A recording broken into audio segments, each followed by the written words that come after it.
Нахер это говно смотреть, блядь, вообще? Просто берут экономическому отдают. Животные киевские, сука.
На Киева 2.70 кф поймал на них.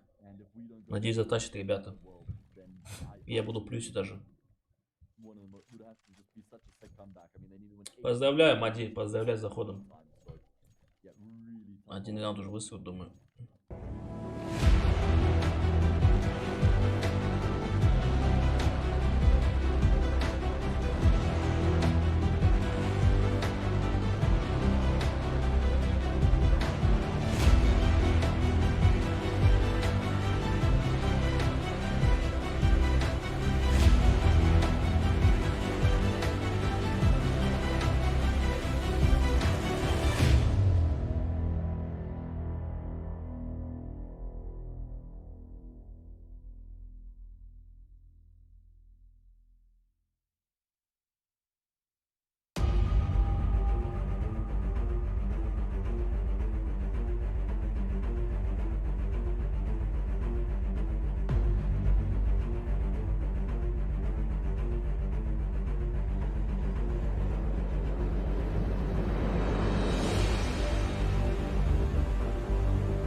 Choose nades, choose a smoke, choose a flashbang.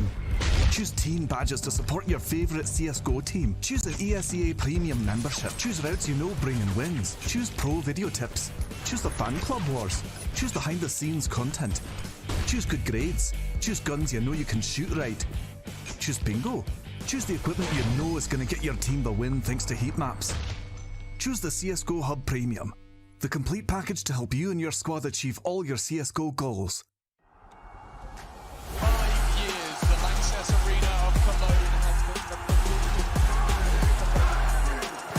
about competitive Counter-Strike. The favourites coming into the tournament have just unlocked the intel of the air. Now they're pushing on.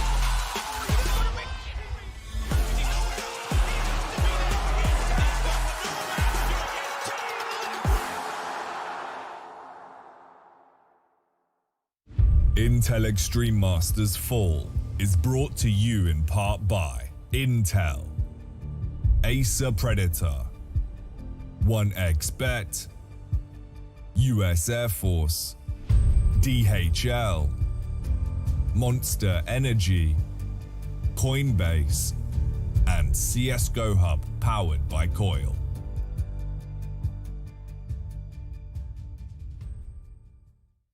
These are those moments I don't think anybody else is going to forget.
Welcome back to the Intel Extreme Masters Fall, the last chance to get RMR points ahead of the PGL Major in Stockholm coming up. My name's Yumi, I'm joined by Dweg, and this is our second day of 9th through 12th decider games. Of course, there's been a bit of action and a little bit of back and forth about which teams can or cannot qualify, but when we look at those brackets, when we look at how the 9th through 12th is kind of formed out, we've already had a couple of surprising results. Big secured themselves a slot at the Major, while we've actually had to say goodbye to one of the teams already.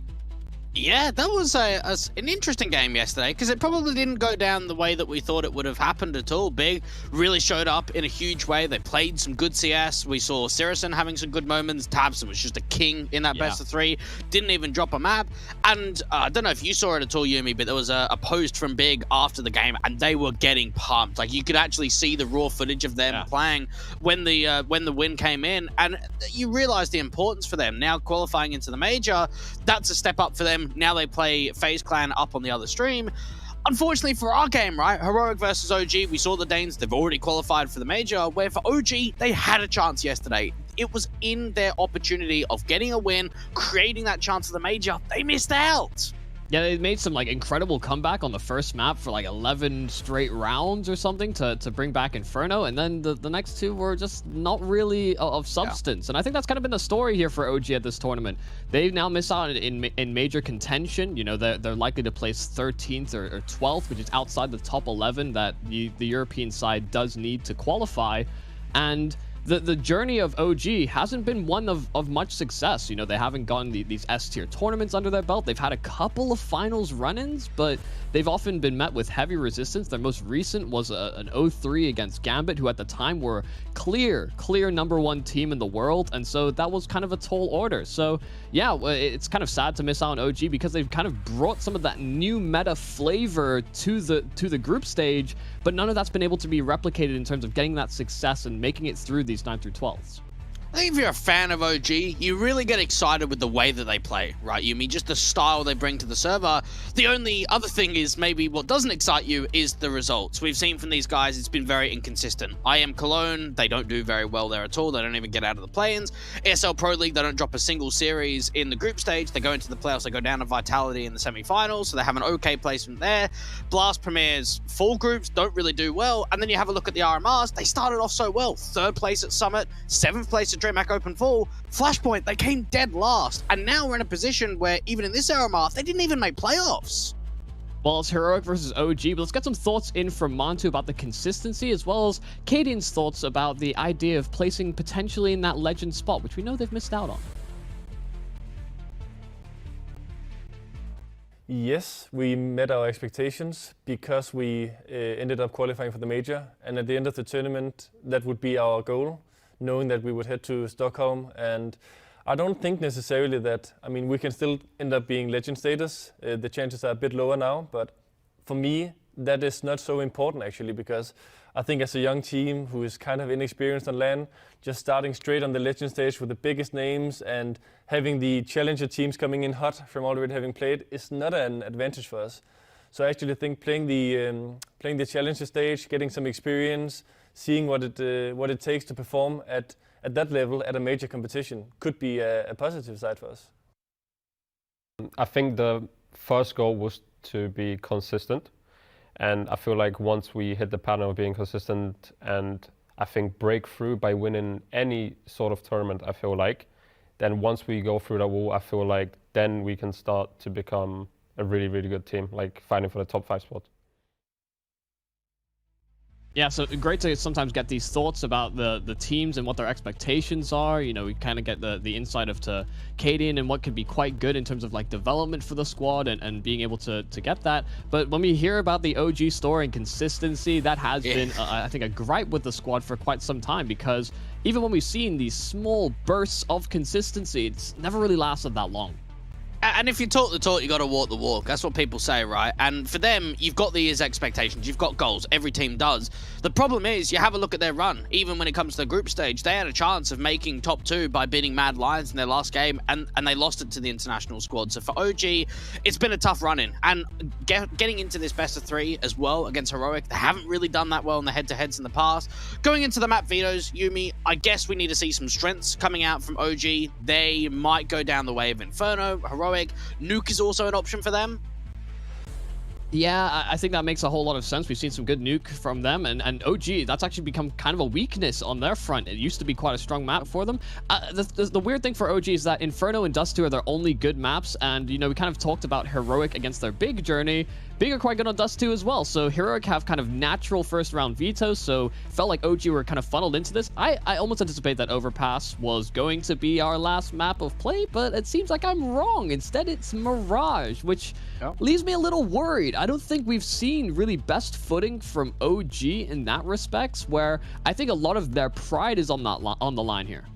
The problem with OG is they've got a difficult nature with the veto at the moment, because they don't play Vertigo at all. They also don't really play Ancient. And at this sort of level, we've got a lot of teams that have always got that sort of 6th map that they don't mind playing, where for OG, they've played it twice on record. And when they've played it, they've never won it. So it means that towards the back end of the veto, a lot of other teams are going to have the upper hand, because they know, well, you're probably going to ban Vertigo and you're probably going to ban Ancient as well. Yeah, there doesn't feel like there's a whole lot of wiggle room. Their 2 strongest maps are their 2 highest win rate maps, and then everything else that kind of slips through the cracks ends up being kind of a liability. I think ahead of this game, we were kind of talking just while we were, you know, getting prepped for today, just the idea of maybe even Heroic using this as a bit of like practice time ahead of their slot, because they're guaranteed that major contention. And so is this then a moment where, in my eyes, I think OG are actually one of the strongest CT side teams in development currently. I think they've got a good idea of how to implement that new meta, even if it does come across fairly gimmicky.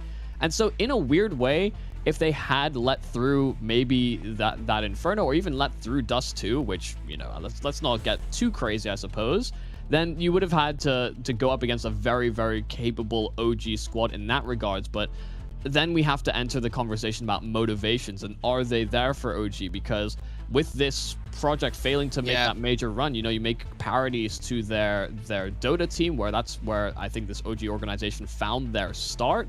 A lot of that does reside on making the sort of world championships and the biggest tournaments of the year, especially with such a young squad. I felt like that was the biggest driving factor here for OG.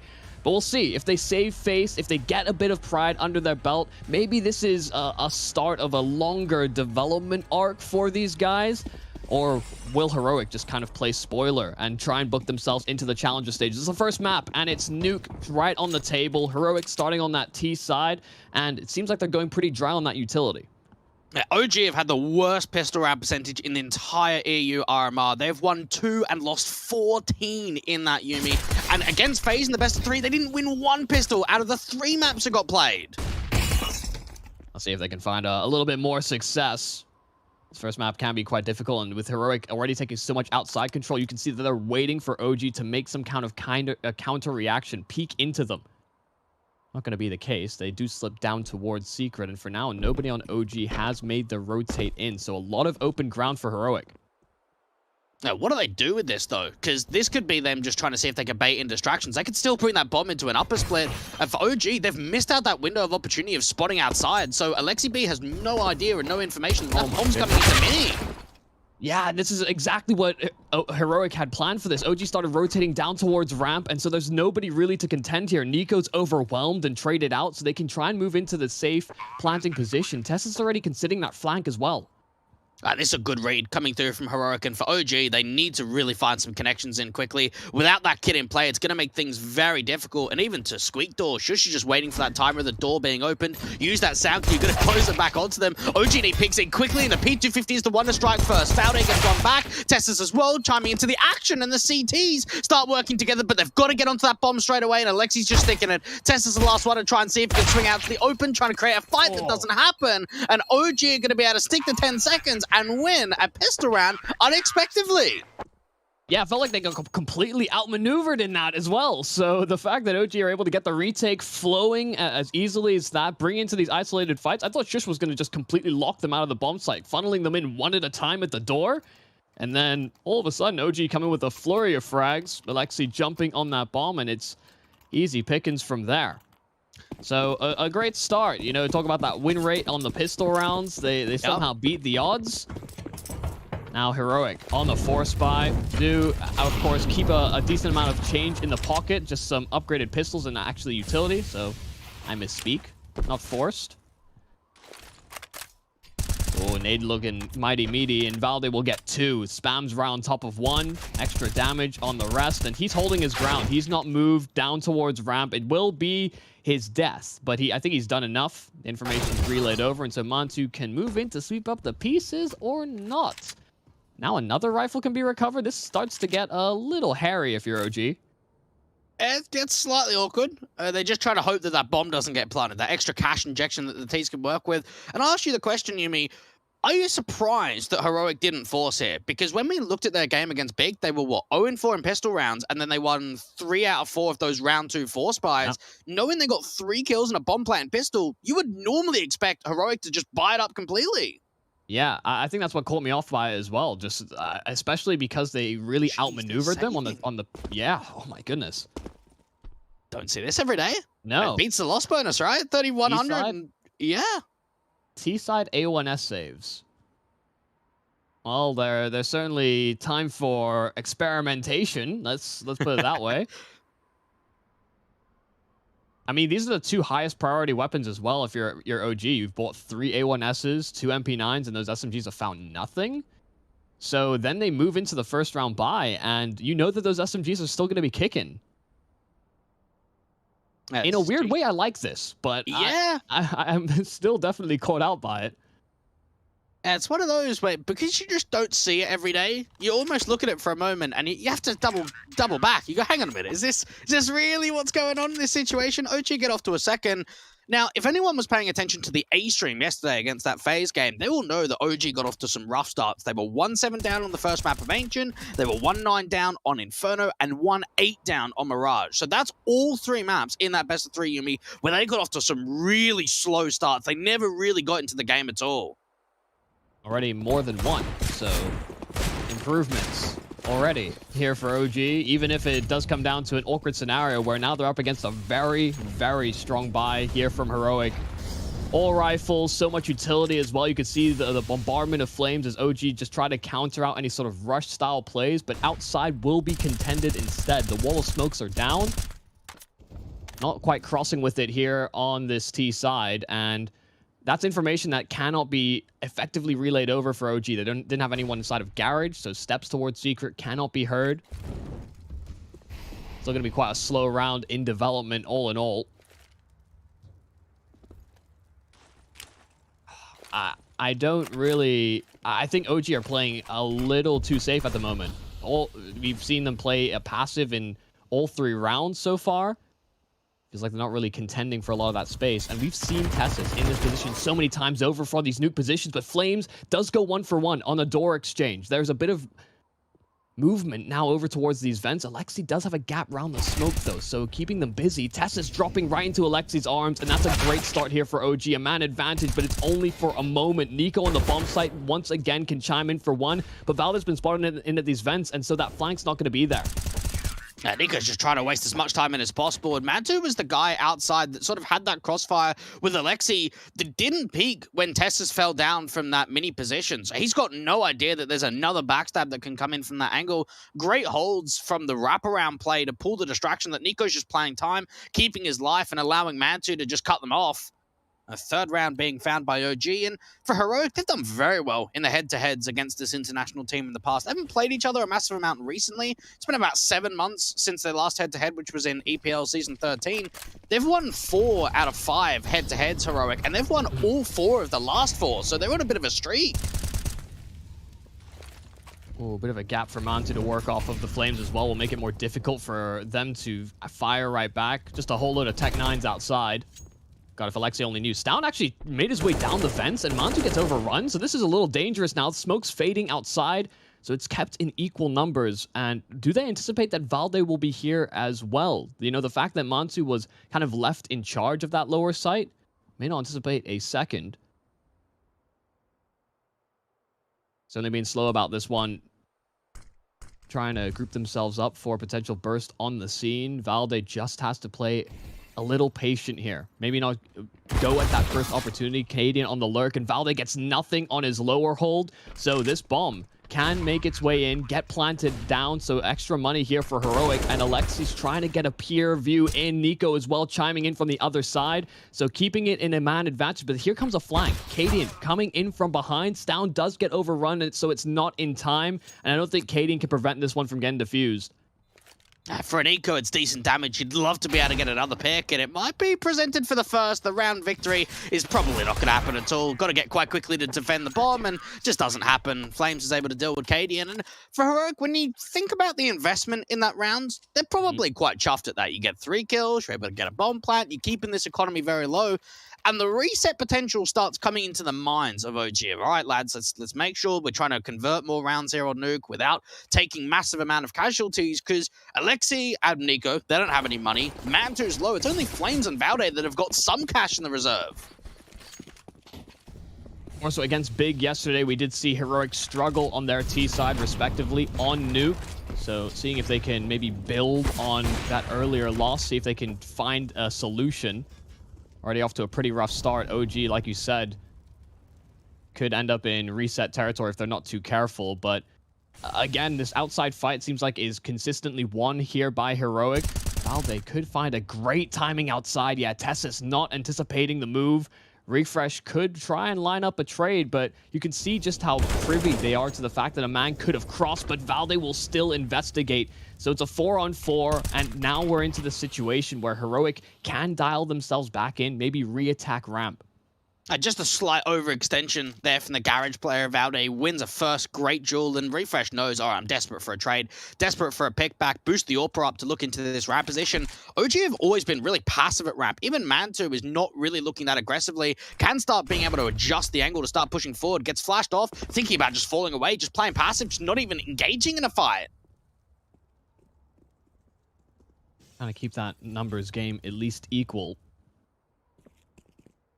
Still not making quick moves here on the side of Heroic, and with the time bleeding down, round about this 30-second mark, You just get their paces about them. Still walking in that ramp room.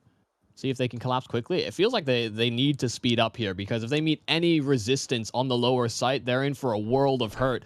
They're still not making quick moves. Finally, I think they realize that the fire's behind them, and Mantu's in a great spot to capitalize. Tag onto Shush, but no frag, and getting another one onto Stound. Bomb still heavily in contention, but Heroic do have the ability now to get that one planted. Fast rotates in for OG, and they know that once this is going down, they can move in, but Shush does act as spoiler. Cadian picking off another, so it's one-on-one. IGL versus IGL, and it's all about the mind games. Cadian trying to mask the door sound with the AWP shot. Does Aleksib know? Doesn't seem like he's all too privy to the fact, and Cadian could potentially clutch this one out. Aleksib's just trying to figure out where he's gone, and now he opens the door, but Cadian doesn't land the no-scope. It's Aleksib to keep this ball rolling here for OG. It's a difficult reposition in for Cadian. He doesn't have a lot of space to work with, has to play out from single door, and that bomb's not planted for him at all, so there's no real way that he can defend as soon as it gets tapped. So instead, you want to draw that fight straight away. You want to give yourself the opportunity of having that duel. OG have got off to a great start, and just kind of going back onto that point that you mentioned in the big game for Heroic, is that they had, 4 rounds on T-side. They were all individual. They even lost pistol in that second half. They recovered a 4-12 deficit to really bring it back and bring it to OT, even though they weren't sort of able to win that map. We do know that they can work with struggles on their D side. The problem is, when are we going to see their first? Yeah, so putting up a few numbers to give them that leeway moving into the second half will be absolutely adamant. This is fast from Mantu. Just a quick adjustment. Another one offered up. They're jumping right into him, and I don't think that Heroic will want to fancy any sort of outside contention. Yeah, this time, Mantu, you've won the fight yourself. Oh boy, that is exciting stuff. I love that from Mantu. Confident, looking for pecks, looking for impact. And for OG, they're looking comfortable on their CT side. Heroic haven't been able to isolate many opening man advantages. They've got a couple of players that could just explode out from this hut position into an upper side take. They need picks, they need entries. Falling on top hut, Flames dropping down, so steps made. They'll know that someone's over at least that direction. Whether or not they flush out niko, yeah, gives up his position, and Flames able to capitalize on the space. The second is nice and sharp, and Refresh does come in for the trade, but Aleksib right behind them. Doesn't fall too far out of favor there for OG. A lot of that predicated off of that early success that Mantu's able to get outside. That is no longer free territory that Heroic can continually work off of.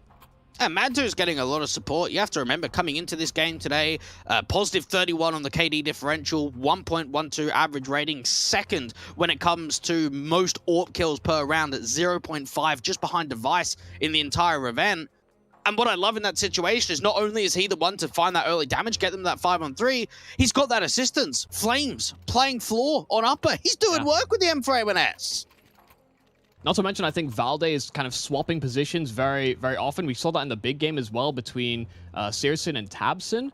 It feels like they're kind of operating in a similar way where they can play either extremity, and if Mantu wants to go for a particular fight or a particular angle, then Valde is there to pick up the slack. This is a great opening run here from OG. Even in a few closer moments, they've been able to get it over the line. Faster play in from Heroic. Refresh so much further past the smoke than they realize. But there's Flames once again to trade things out and finding more and more success. Multi-kills are so frequented by this man. A young star for OG. And once again, Heroic left in a pretty compromised spot. 3-on-4, not too much room. They were kind of banking on the success of that fast play. Now looking to reset. They have the smokes and Molotovs to make things a little easier coming out of this doorway. Oh god. The smoke's faded and the timing's great there for Flames. The lineup as well could well ace this. The bomb is out. Shush needs to connect with it somehow, and Flames, I think he realizes he's playing up close. He tries to get an elevated angle, and Flames will get the ace. 7 in a row for OG, and Flames the one to do it all. Oh, fantastic stuff coming out from Flames. And, well, putting Israel on the map, I mean, they've started being in that position for a while now. Few people at home don't know that Flames has actually got a older brother, a Sushan, an Orpa, that's been playing in and around the tier 2 and 3 scene. We know Spinks is doing quite well. Who else have you got? Anarkes that's playing up on Finest. We've got some up-and-comer Israeli players really starting to strike through. Yeah, once upon a time, I think they were teammates on like an old XDT lineup, like way back. 2017. Yeah, that's super long ago. So it's crazy to see all these guys come into the limelight. Mantu outside. Once again, it's an easy kill. Flames at the back of the bomb site. This time tested by the rush down of the pistols. And niko is there to sweep up all he needs to. Down all that's left, and the D does not connect.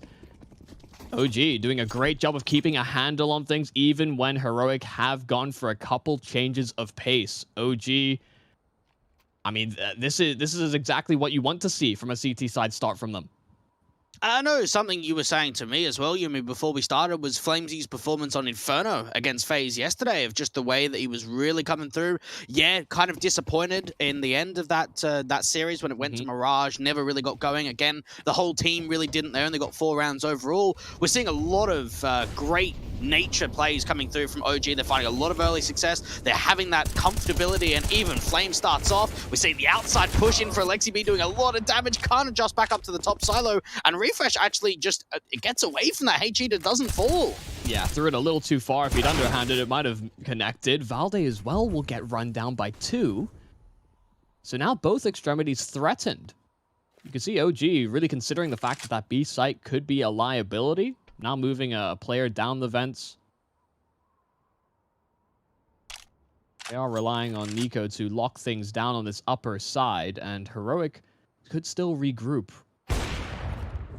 Oh, great initiative in for Mantu. Clears outside, Refresh just left on the lurk, and that's one of the prongs of assault that I think Heroic were kind of banking on.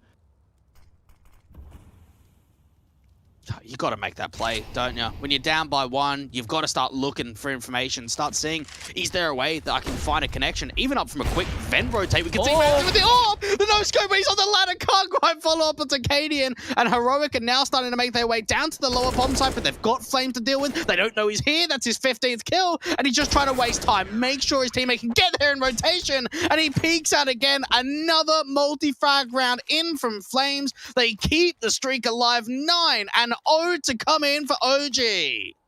16 and 5 in these 9 rounds. Man. Yeah, he's been having a hell of a performance. And that's like tried and testament to the abilities of the young star, but also, you know, he's been playing very frequently off these other A-site players. niko draws a lot of attention, so that's all the more room for Flames to perform.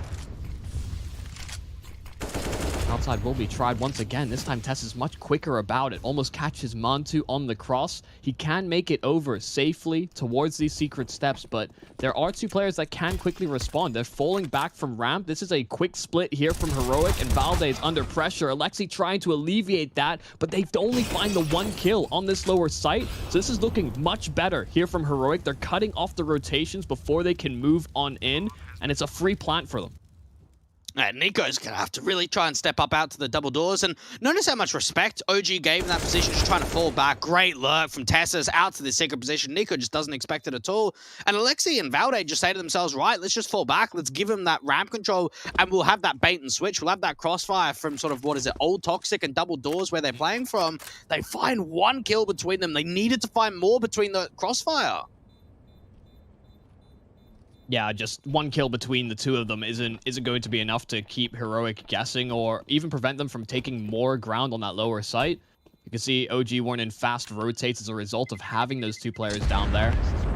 Usually if there's like 1 anchor and you're really relying on him, there'll be like a quick correspondence or a quick vent dive perhaps. Not to be. Finally, Heroic breaks through that streak of rounds here from OG, and we know they only need that little bit of leeway. So you were asking, when are we going to get the first? Finally, it's delivered upon. The problem is finding the consistency to be able to bring this one back, because they're kind of running out of rounds here. This half ain't too long for this world. Some early intel into the upper bomb site. Just getting quite close to that just wallbang shot straight into the mini position where Caden's starting to get some pace. We're starting to see some quicker stuff outside from Heroic these last few rounds. Yeah, usually Tessus is in charge of mini, but look at what Cadian's up to. He's just throwing in so much chaos on the outside position. niko lining them up for 2, but it's still Mantu. He's been in charge of ramp the entire round, hadn't moved a muscle. Says, guys, what's going on? Oh, I see. We've all died as Heroic are in our face. Now, moving in for a potential flank opportunity. Can move on in. No one's going to be considering this just yet here for Heroic, but plants in. Matu could do well to save this all. We talked a little bit about that money situation for OG. It is drying up. Yeah, he secures his exit. Just making sure he can safely make his way through T-spawn. Heroic will just be happy that they've gotten another one back to back.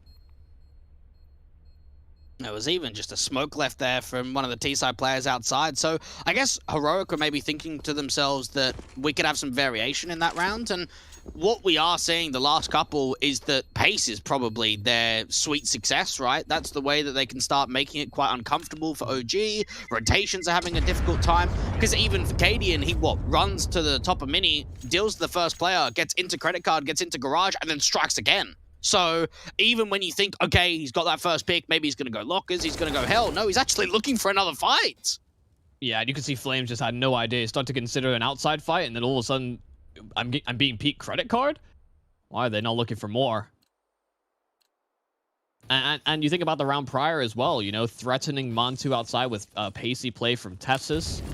They're trying to restrict what OG can do on these larder or extremity portions of the map, but once again, fast will be exactly what's called to order, and this time the restaurant's ready to receive.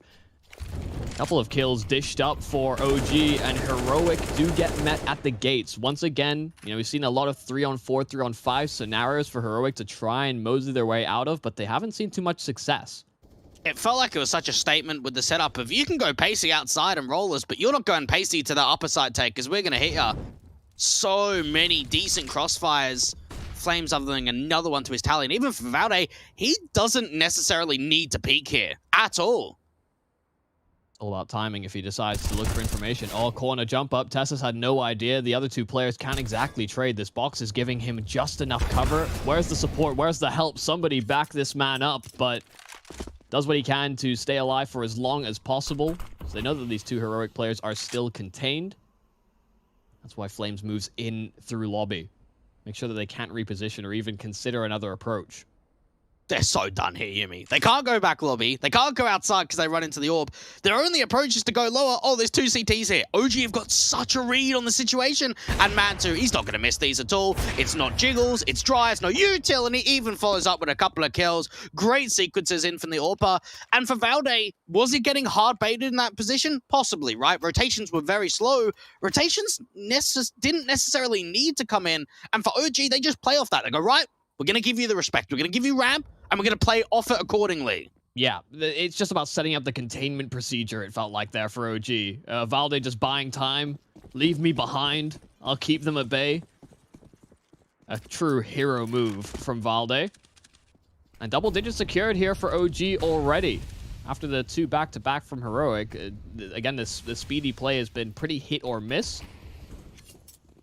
I don't know if they're going to be prepared for it once again. Trying to make sure no shenanigans are being played in from the CT side. Flames, though, looking for information. Does clear out a bit of lobby, but that's where the majority of Heroic are grouped up. A gap in the smoke, but Refresh not punished. Can make the cross.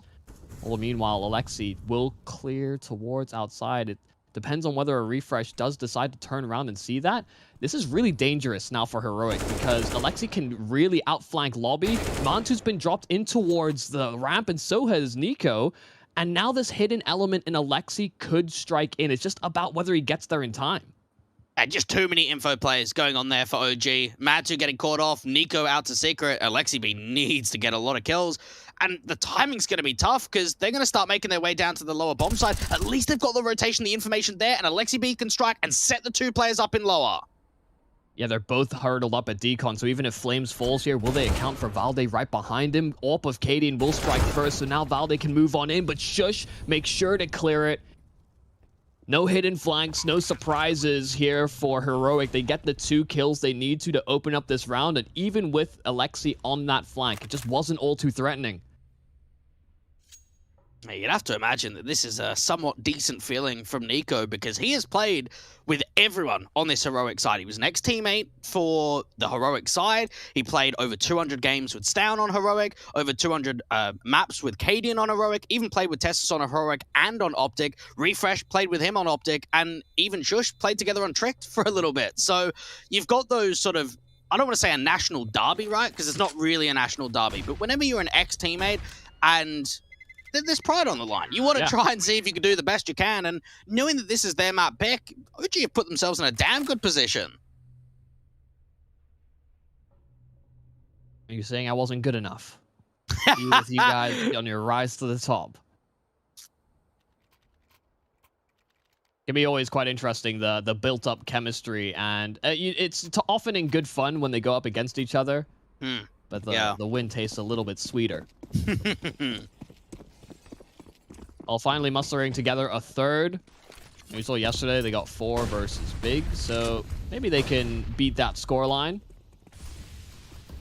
I'm liking that we've seen that adaptation from Heroic. They've seen a greater amount of success on these faster plays. Do eat a lot of nade damage on the cross, but look at the effort being made towards Secret. There's 4 players down. Aleksib the only one that can prevent this. Molotov a little late. Doesn't really bounce the way he wants it to either. And he has to call for reinforcements. niko's en route.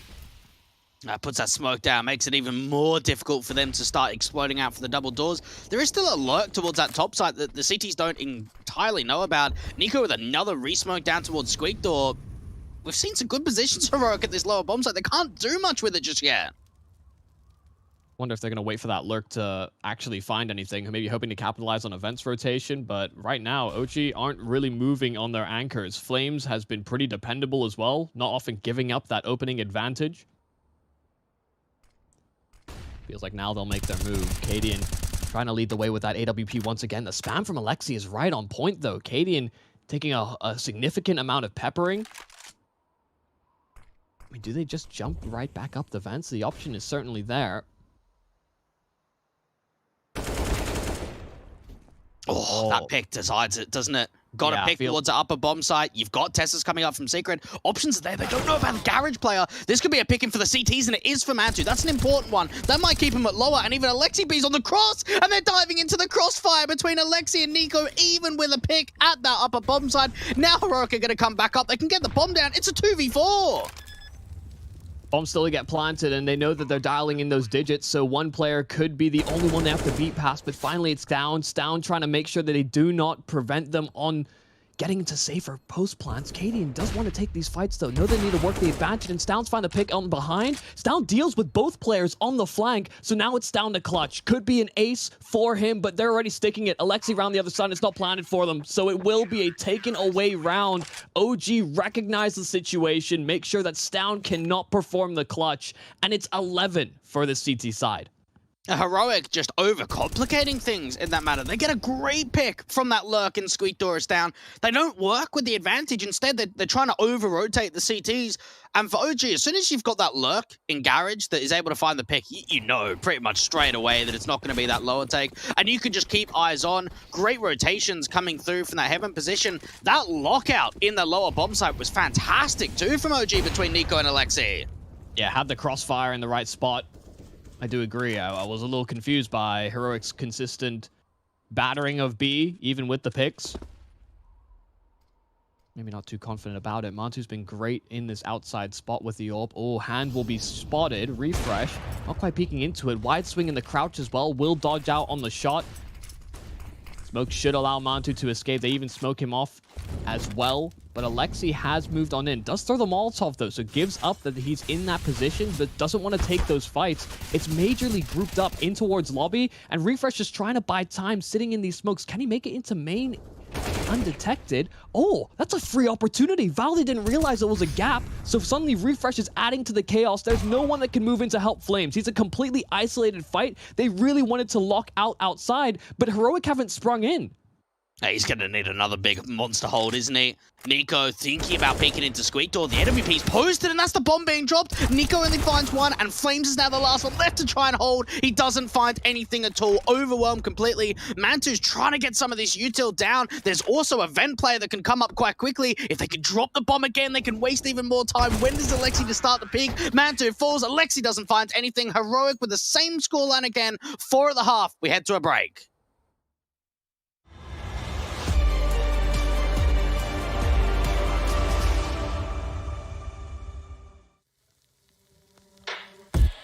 Shadows, I've come to make a name, ready for battle, cause I got a throne to claim, think that I'll crumble, I'll show you a mistake. Where you see me coming, better run for cover, cause I'm not slowing down, I'm never going under. I survived the pain, I know it made me stronger, so meet the monster.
Smoke clears, I'll still be on my feet, forget all of my fears, cause I know my destiny, I feel a champion, waking inside of me. It's in motion, the legend's spoken, this is my moment, can't break my focus.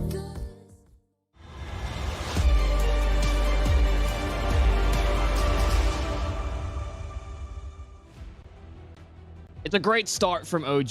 That CT side looking very, very capable, and Heroic only mustering the same result that they got last time against Big in that first round of games in the deciders. It's looking a little dire here for Heroic, and I don't know that they're going to be able to make that same comeback over, but of course, Dweg is with me to bring you that action, figure out whether or not they can actually pull through. Dualies are out, and so a little excited to see what Kaden gets done with those. That could be just a ramp explosion, contact play. Tessa's not even finding anything, just diving back down to that lower bomb site. And OG, they're hot in his heels. They're going to go very quick. Rotations are coming in very fast for Heroic. And now for niko, he's got to strike first. Tessa's getting the first pick through. Kaden with those Julies doing work, and everything is falling apart as the CTs completely rip this round. We see a triple even coming through from those Jewel Berettas, and Kaden makes that look easy, Yumi. Yeah, once in a blue moon, it feels like the dualies actually perform, and Kaden just running them down. You know, full spray with those dualies at distance, and it seems to get the job done. OG kind of floundering around after running into that B bomb site, but it felt like they had the open territory. You know, they could have played it a little slower, just hoping to capitalize on maybe slower rotates, but Heroic were there to greet them with open arms. Oh, clock rounds. We love them because not really much happens, and then on the rare case, we see a couple of kills. It's like, oh, we're seeing some surprises. I don't think many surprises are going to happen here outside. Stone getting 4, nice and easy. And for OG, they haven't been able to find anything. Shush even getting that last kill. Now, for OG, they've won 11 rounds, Jimmy. They came into this event being 11th in the EU RMR rankings, and they're in the 11th place decider match.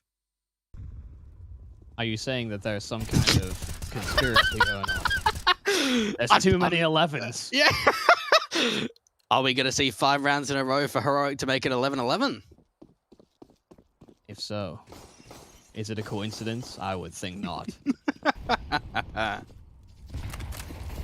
The big number 11's trying to keep us out from figuring out their master plan. Let's see if Heroic can actually accomplish their goal in getting there, bridging that gap and tying things up.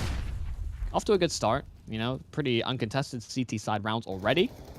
I'm not really a believer in the comeback, not just yet, but they showed some impressive stuff last time over. Tessus gets full spammed through the smoke, through a nade, so it gave up his position, and now Ramp's free territory. Right, that's heartbreaking, that is. You're just thinking, all right, going to put a deep nade in, might take 1 or 2 bullets and going to fall back, try and get into safety.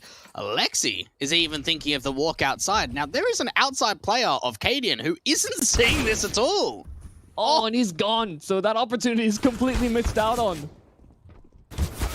Oh, they know he's here. Yeah, Refresh is getting sandwiched. You've got the lurk from niko outside. The Heaven players have seen him. And now what? Stan and Shush just have to save. Can't really do much in this 2v5 at all. Not even worth it with the money situation where it is. And Flames, towards the back end of that first half, he started getting quite quiet. He has showed up in a huge way when it matters the most in the opening rifle round of the second half. Yeah, I felt like he was about to be gifted a third as well, but Stown does reconsider his options. With already that bomb down, this Heroic save is guaranteed. Flames not exactly going on the deepest of hunts. Doesn't really feel like it's a massive priority. OG just want to get these rounds fielded nice and early. An AK being given over, though, that actually might incentivize them to push a little deeper, but there's just not enough time to orchestrate that. So no problems. Yeah, just kind of getting picked apart there, Heroic. You know, a clear kill through the smoke. Then, you know, not spotting out the Heaven wrap. Getting dealt with outside. It's all looking a little too easy in a round like that for OG. They were very spread out in a lot of ways as well for a lot of those kills. So it didn't feel like Heroic had a great read on the situation. Let's see if they can rebound. Their adaptations on CT sides are often some of the best, especially on Nuke. OG. Ooh, that is a lot of tag damage. Is that just a nade outside that just is able to pick in? OG, though, this is very fast down to this lower bomb side. There's a lot of rotations into Ram from the CTs. And they cross without any smokes. Oh, a refresh. His feet just spotted as he goes up the vents, and Cadian's unaccounted for. Doubling them up. That's the bomb dropped as well. niko trying to recover, and there's Valde to completely sideline both in control. So the lower site can be taken. Safe plant in from OG, but they are this man down. Heroic trying to get things together for the retake. Oh, this is tough. And you can even see the ramp walk coming through from Valde because he knows he needs to connect onto a frag. niko's thinking the same, moving out from double doors. Sees the secret player, so at least knows where that first is. Heroic are taking their time. Do have the kit, but no smoke for that bomb. The flashes are going to be hard to implement. So many tight angles here on this lower site. Valde could be an unforeseen element. No Molotov will be met to him. Feels like they really need to go. They have bled off too much time on this clock. Finally, niko's dropped, and actually a descending refresh. Oh, it felt like he was in the air for that one, but Valde still hits the deck. Retake successful for Heroic, even with them moving in so slowly. Started to get real nervous about it, but they do pull it together. Yeah, they had a lot of late retakes too on their city side against Big, just running the clock down. Great hold in from Katie, and we see that wraparound play from Valde to get a couple of picks. That still doesn't bring the round. And another thing that we haven't thought about or even talked about as well, Yumi, is that those two guys used to play against one another, right? When we know that Valde played on North, when Cadian was there as well, the two veteran guys, the two older guys from their respective teams, they've even had a chance playing together. I know it hasn't been recent, it's still there. felt like a lot of Danish players ran through that North project. Yeah, for sure. And that North project was ran into the ground. Oh, so is Cadian. Yeah, he's full blind, can't see a damn thing. And another Dane does take him out of the equation. Stan will make sure that they don't make good progress towards outside, at least for now. Refresh as well as with him. Seems like Heroic really want to fight outside, and OG are there in numbers. Oh, do they peek with it? They're thinking about it. Flash over the top. Refresh. Oh, they catch a lot. It's Niko on the other side that just continues to find frags. He gets 4, and Tessus gets picked off by the orb. It looked as if Heroic had a way into that round, flashing their star player, right? Flashing to get the intent of getting as much damage in as possible. And instead, Niko is just holding the fort for the whole team. It looked like they were just sitting ducks outside. Heroic really got the drop on them on those fights, and still they weren't able to come away with those kills. That's a big round for Niko. 4 in the round, and now only 3 away here for OG to take this first map. Heroic's money will run thin after this round. You know, they're going to end up in that sort of half buy, full buy cycle. One of their last real chances at this. Oh, the damage is great. Refresh in front of the smoke at door as well. Has got his hands on an AK, and they've picked out flames all the meanwhile as well. This has been met at the gates once again. This is looking very reminiscent of some of these rushes that Heroic were doing their own T side. And now OG have to navigate that situation themselves. They know how difficult it was for their opponents to muster anything against them. So what's the approach? Seems like dialing away from lobby is the play. Are they just going to go for the straight save? Yeah. Oh, damn. They're so out of it. They've got no map control. The bomb carrier of Aleksib is low. They don't even have util to go for the outside smokes. They've got 1 smoke, so money's not fantastic. Let's not throw this round away. Let's just hold on to our weapons. And Heroic, if they're really gutsy, they're feeling risky about it, they can hunt. The problem is, do they want to go real deep into T-Spawn to be able to deal with these last players? I don't know if it's worth it for them at all, so just hold on to what you've got. Flames and Valde just not finding anything on that T side, and what a return that is. After OG finds so much success with Niko outside in that last round, it's just Refresh on the other side of the squeak smoke that deals the first. He has Shush to back him up, and between the two of them, they locked the entire round out. Yeah, it's a long save here for OG. They called it quits minute 10 into it. Or actually, I guess 30 seconds into the round. Hey, there's even a smoke that Tessus can pick up. That's quite nice. Whole lot of waiting around. Could be kind of used as a timeout as well for OG because they made that move so early. Heroic maybe constantly thinking, where could they be? Are they about to spring in on us? And it never came. So here's the reinvestment here from that T side. Sure, the plan didn't work out, but that's why they called it quits so early. Knew that the assets they saved over could be used to better effect in this one. And maybe OG take a bit more of a cautious step. We've seen a couple of these slow works outside. We've seen as well that them capitalize on some ramp aggression as well. Or do they try again? You know, maybe it was just all a coincidence that they lost out in those opening exchanges. Refresh is in their face, but there's Niko round the corner once again. He seems to be the man that keeps things in control outside for OG. Just thinking to himself, I was playing so passive in Squeak Door last time. Give me some edge. Give me something explosive. And it's a play where there's a lot of flair behind it with going for that kind of an aggro move, and it just doesn't pay off. He's not quite pre-aiming the corner straight away, and for OG, that's an advantage you will take any day of the week, capitalizing on a pick that early. Yeah, really hoping that nobody was going to be playing this on the default. There's Niko. He's always so shifty. Different spots every time, and now he's left on the lurk. Could be used as another prong of assault. Look at the aggression in towards ramp. Valde's already on the chairs, primed for the angle. Tessus dropped, and they don't hunt the trade. So a 5-on-3. Now they burst into ramp. Down has to turn from the flash, and he's a sitting duck. He was out in the open, wanted the off angle, and now these 2 remaining Heroic players, I mean, they don't really have too much control. Ramp can be exploited on. Niko's gotten another pick all the meanwhile as Kaden went for information. And if they funnel towards A, that's the best shot for him. But there's Valde on the flank. Not a single fight looked as though Heroic could even fight back properly.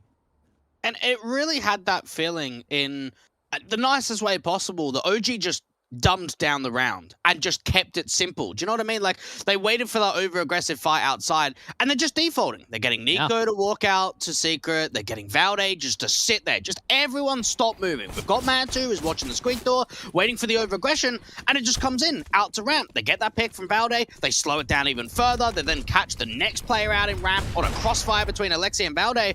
And that whole round is, let's just wait, let's hold, let's force mistakes out from Heroic.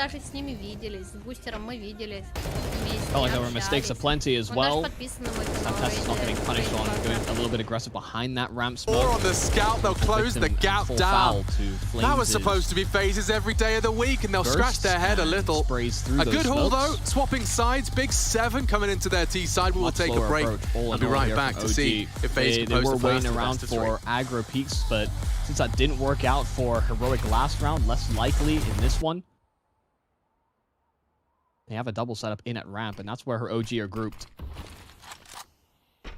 Oh, they smoke it off. It makes the crossfire break down. Cadian with this scout is finding nothing. Testis actually not fully cleared out, and so finds 2 kills. Valde tried to get the trade, but now it's 2 players left for OG, and they're moving through smokes themselves, trying to find anything, but no one's presenting that fight. A slight uncharacteristic lurk smoke out in ramp, and it just doesn't work the way they would have liked at all. Might just hold on to their weapons again, honestly. 2v5, money down the drain for a couple of players. Yep, let's just do what we did a couple of rounds ago and just save onto our weapons. Now, I've got the feeling, Yumi, that we've been back and forth with rounds for 7 in a row now, where we've only had individual rounds being won by each team. We're going back and forth a lot in this second half. And if that's the way that things are going to fight out, that plays right into your hand if you're OG. You're fine to give up a few when you have this lead. Heroic don't have the wiggle room.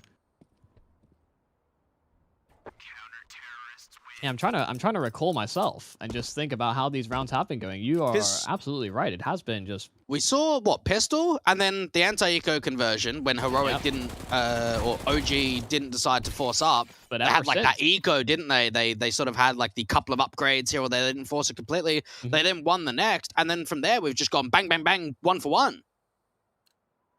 A zebra crossing of rounds, perhaps. Yeah. A keyboard? Yeah, I don't know if you're a musical kind of guy. Oh, like, that the kind white of keyboard. keys, Yeah, the I was black, thinking immediately like the gamer keyboard. Oh, no. Musical keyboard. A piano, maybe, if that helps for everyone else. Or maybe they could find a few keys to success. OG down towards these secret steps already. Cadian's Molotov is well-timed. A nade to follow up could do significant damage. They're grouped up in that corner, and so, bang. They take a whole bunch of damage. Why'd you group up with me? Why are you hugging me into this corner? I wanted to dodge this nade. Cadian's done a great job at deploying all of that utility. Keeps OG at bay. They cannot round the corner just yet. And now Stound's moved into another angle to support. I wonder whether OG dial back or just continue to work this slowly. Could go for the boost as well. Oh, timing's everything. They're just waiting for the push forward, and Cadian's going to push in front of it. Oh my goodness, he finds 3! What? You expect him to maybe find 1, 2 at most, not 3 there? And it's all Stound that just distracts, so they all line up for Cadian. How does he get 3 with the Galil, no less? It felt like OG were going to be able to run them over. They went for the burst, and now a similar spot where only 2 survive. They have been moving to save, but this time I think you lose a little too much.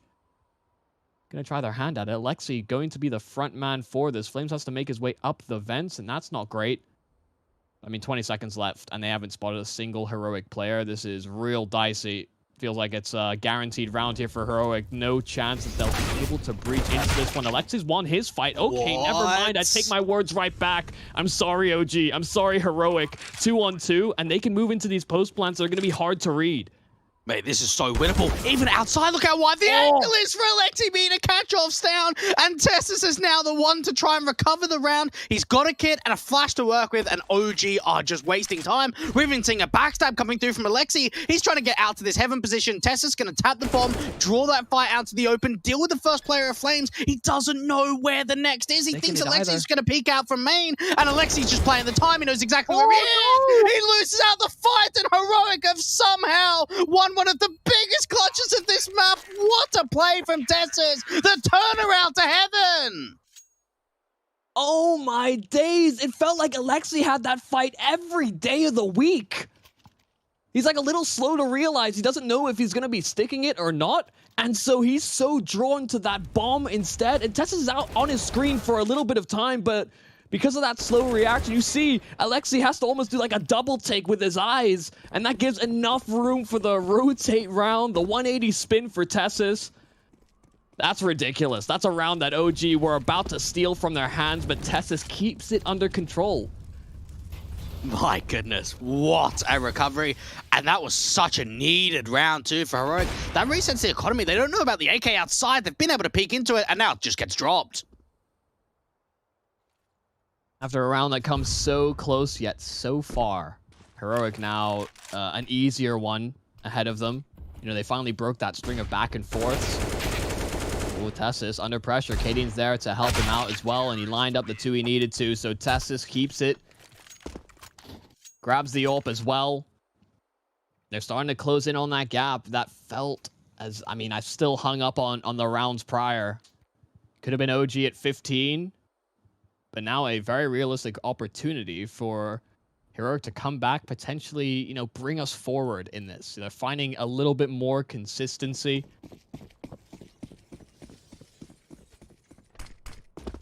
It's getting too close. It was, what, 9-0 to start out for OG. They're up 11-3, 11-4 at the half. Yeah. And they've only managed 3 rounds on this T side. It's so similar. There's so many parallels we can draw from the game we saw in the B stream yesterday between Heroic and Big on this map. Outside smoke's going to be used once again here for OG, and much further back are Heroic, so not going to be able to contest this one. Stown isn't at the secret steps and not going to deploy any utility. Could find a great timing. First for the AWP. They're ready for this as well. They were primed on the angle, so 2 men down here for Heroic. B under siege, and you can see Refresh trying to make his dive down to the vent in time. Flash is in. They know he's there, and so it's a 1-for-1 exchange. It feels like Heroic might get locked out of this round. Only hidden element is Tessus, and he could really surprise Maju. They're grouped up at Decon, and that's the bomb as well. His teammate's so far away. Cadian's got to try and see if he can assist. He's still up here in the lobby position, so he's going to have to come down on perhaps a vent rotate, and niko even catches off the player. I had the feeling in that situation, just by looking at the positioning from Cadian on that radar, that he was already thinking about the same, wasn't he? He knows his teammates down there at lower. What can he really find? Okay, maybe if there's a huge hold, if there's a way that 2-3 kills get presented, okay, I'm going to rotate back in. They were hesitant between one another. Cadian was already thinking about the save before his teammate fell. So, yeah, as soon as he does, hold on to that AWP. Might have just said something along the lines of, play this like a 1v4. And yeah. Unless he was able to bring it close to maybe even like a 1v1, then Cadian wasn't going to consider it. Value in that AWP. He's been able to get, you know, pretty consistent. Not multi-kills on this AWP. But he's been in the right... Guys, please like this stream and subscribe my channel, please, guys. Thank you very much. Subscribe my channel, please. Thank you very much, guys. Find these 2 entries. Once again, it feels like Heroic, I think throughout this game on both sides, they have often lost. If not 1, then 2 players at the start of these rounds. We saw so many rush plays on T side, and on CT sides as well. They're kind of still struggling with the same opening success rate. See if they can right the ship in time. Get these 4 to threaten an OT at the very least, because, oh gee, this would be a big game to come away with. A nice little victory under their belt. Talked a little bit about how their nuke has maybe fallen out of favor, not as reliable as once it was. Guys, thank you so much. Please subscribe my channel. Subscribe, please. I like you guys. subscribe my channel, please. When you think about Heroic, they had, was it round 15, 16, 17 being won? They've now found 3 in a row before being answered back. We haven't seen any more from that. So that consistent nature of bringing the comeback in has made it difficult. Even Cadian can't strike on ramp because he's completely blind. All the meanwhile, Valde has been dropped though, so it feels like it's time to move on in here for OG. All 4 players in at ramp. Tessus gets overwhelmed. That's the entry nice and easy from the in-game leader. Heroic don't have a fast rotate available, finally getting themselves down those vents, and that will be the key chokehold for them to move themselves down. And for now, OG won't have forward post plants either. So 4-on-4 for this retake. A whole lot of utility to help delay here for OG as well. Now, aleksib just desperate for a pick, and there are so many players that can start peeking on this double doors angle, and instead aleksib and Mantu are starting to play it quite defensive. Niko from the double doors gets the first, they actually close the doors on him, and now he can peek out again to make it a second. Alexi chiming into the action, and Cadian's the last one left. They know exactly where he is, they just don't need a hunt, just play time, and this round is going to be theirs. OG going to take the map pick of Heroic on Nuke. A great result coming through for the international squad. And my goodness, they've struggled with head-to-heads in the past against Heroic. They came out on Nuke and they fired away, and it started with that 9-0. Yeah, they take Heroic's map pick in the series where we weren't sure if that was going to be the case. Heroic have more to play for in a lot of respects, but we'll see if that could continue. We'll be back with a bit of analysis and the breakdown of things after a break.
Forgetting who I was, or have to look back that far.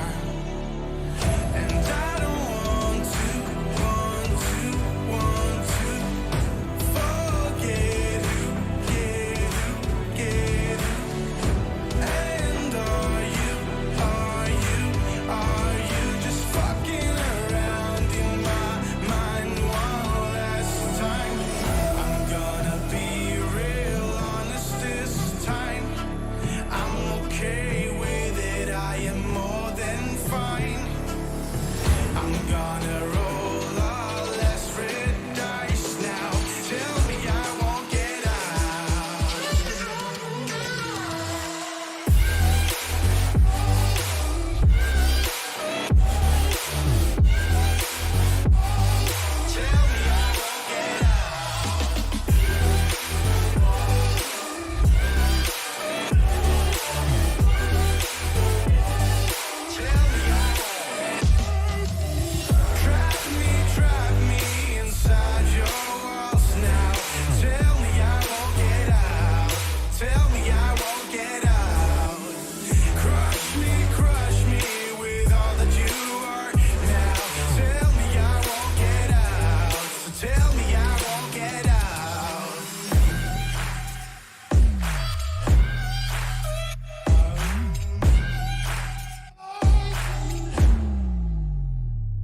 Welcome back to the Intel Extreme Masters Fall. It's Heroic versus OG, and 2 days in a row where Heroic have floundered their own map pick, only getting 4 rounds on T side.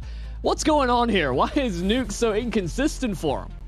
Maybe we should say Heroic versus themselves, right? Because this just isn't good enough. On your map pick, when you're picking into Nuke, even with the CT bias, you've got to be posting more than 4 rounds on T side, and it's happened twice, like you mentioned.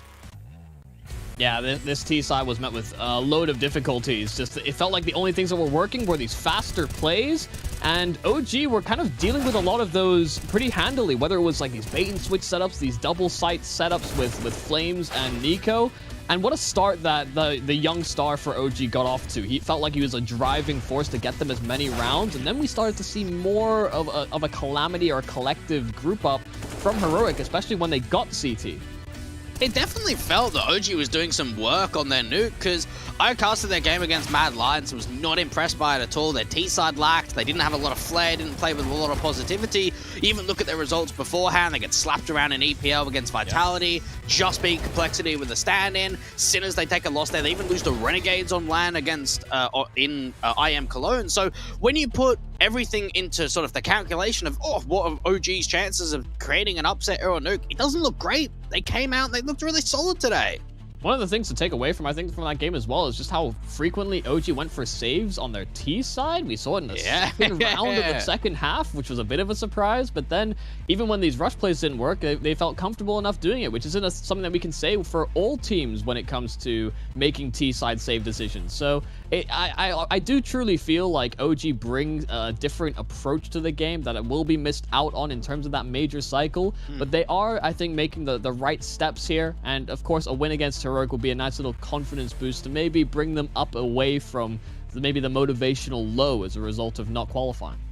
You have to imagine you've got to come out of this RMR with a bang. Yeah, you're not going to have your chance of making it to the major. Still, though, this is your last opportunity of playing a best of 3 on LAN against Heroic, who you've struggled with in the past. So you're going to give it absolutely everything you've got to turn that around, try and break that winning streak of 4 in a row for the Danes. For OG, map 2 will be Inferno to see if they can turn this into a 2-0. We're going to head to a short break. Map 2 after this.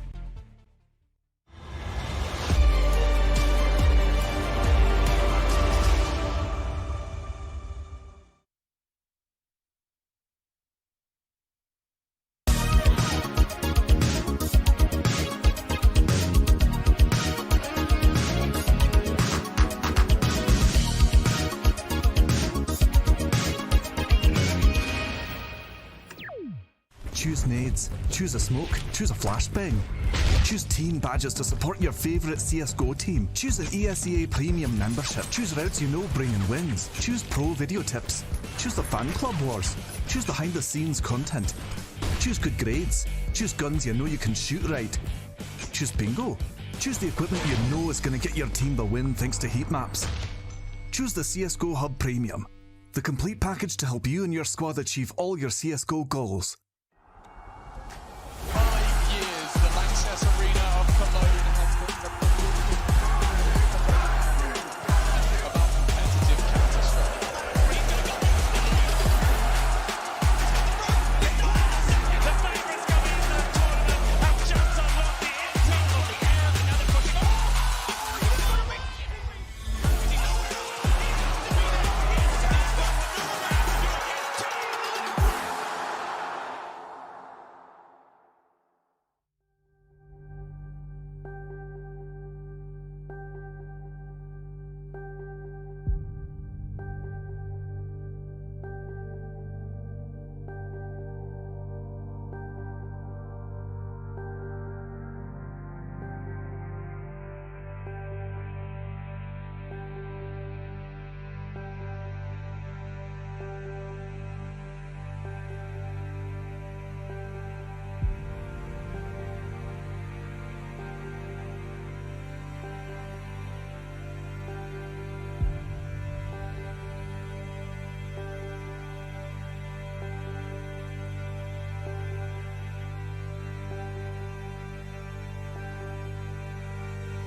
Welcome back, folks. It's Heroic versus OG. First map already went the way of OG, which is a bit of a surprise to us because Nuke has been a bit of a trying point for them throughout their run of things. Of course, my name is Yumi. I'm joined by Dweg here on the desk. And ahead of us, we have Inferno, OG's map pick into the series, and a pretty confident map overall for them.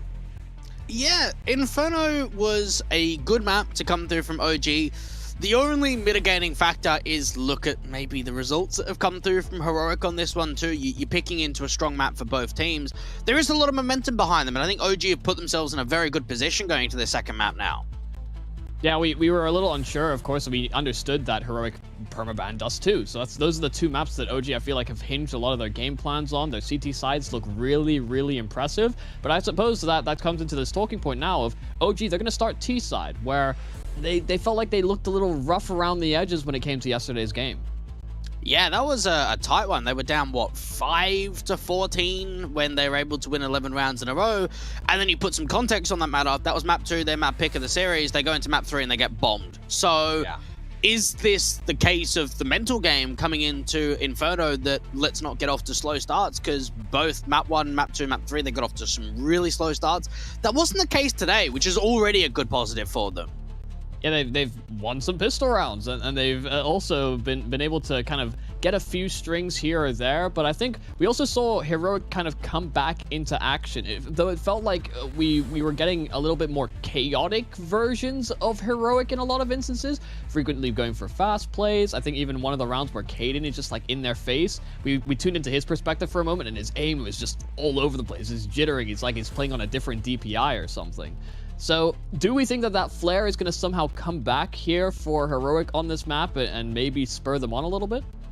Yeah, you'd hope so, because the last thing that someone like Heroic needs is, even though they've already qualified for the major, that you go, what, 0-4 in maps in the 9th, 12th bracket. You get 2-0'd by Big and you get 2-0'd by OG. So you'd have to imagine there's going to be some sort of level of push going into this second map to keep it close, try and keep it competitive, because this doesn't look all that pretty for Heroic. Yeah, especially when they start on that CT side, I think a lot of their damage has to be done there because we've seen already, like you said, that 11-0 run that OG did yesterday can be a bit of a threat. I tout them as being one of the best CT sides on Dust 2 and Inferno to watch currently, and so if that's to be the case, this is good practice work, you know, leading back into our discussion ahead of this game. I think Heroic are going to have some solid development as a result of playing against OG, because they bring that sort of new meta style with the grenade utility drops. I know we've seen it a lot in the tier 2 games, but not all the teams at IEM Full have adopted that system and been able to implement it effectively. So Heroic are going to have a bit of a test ahead of us, that's for sure, but I don't have a doubt they're going to make it at least a very, very close fight. OG are going to have to really put the pedal to the metal, especially with them starting T side.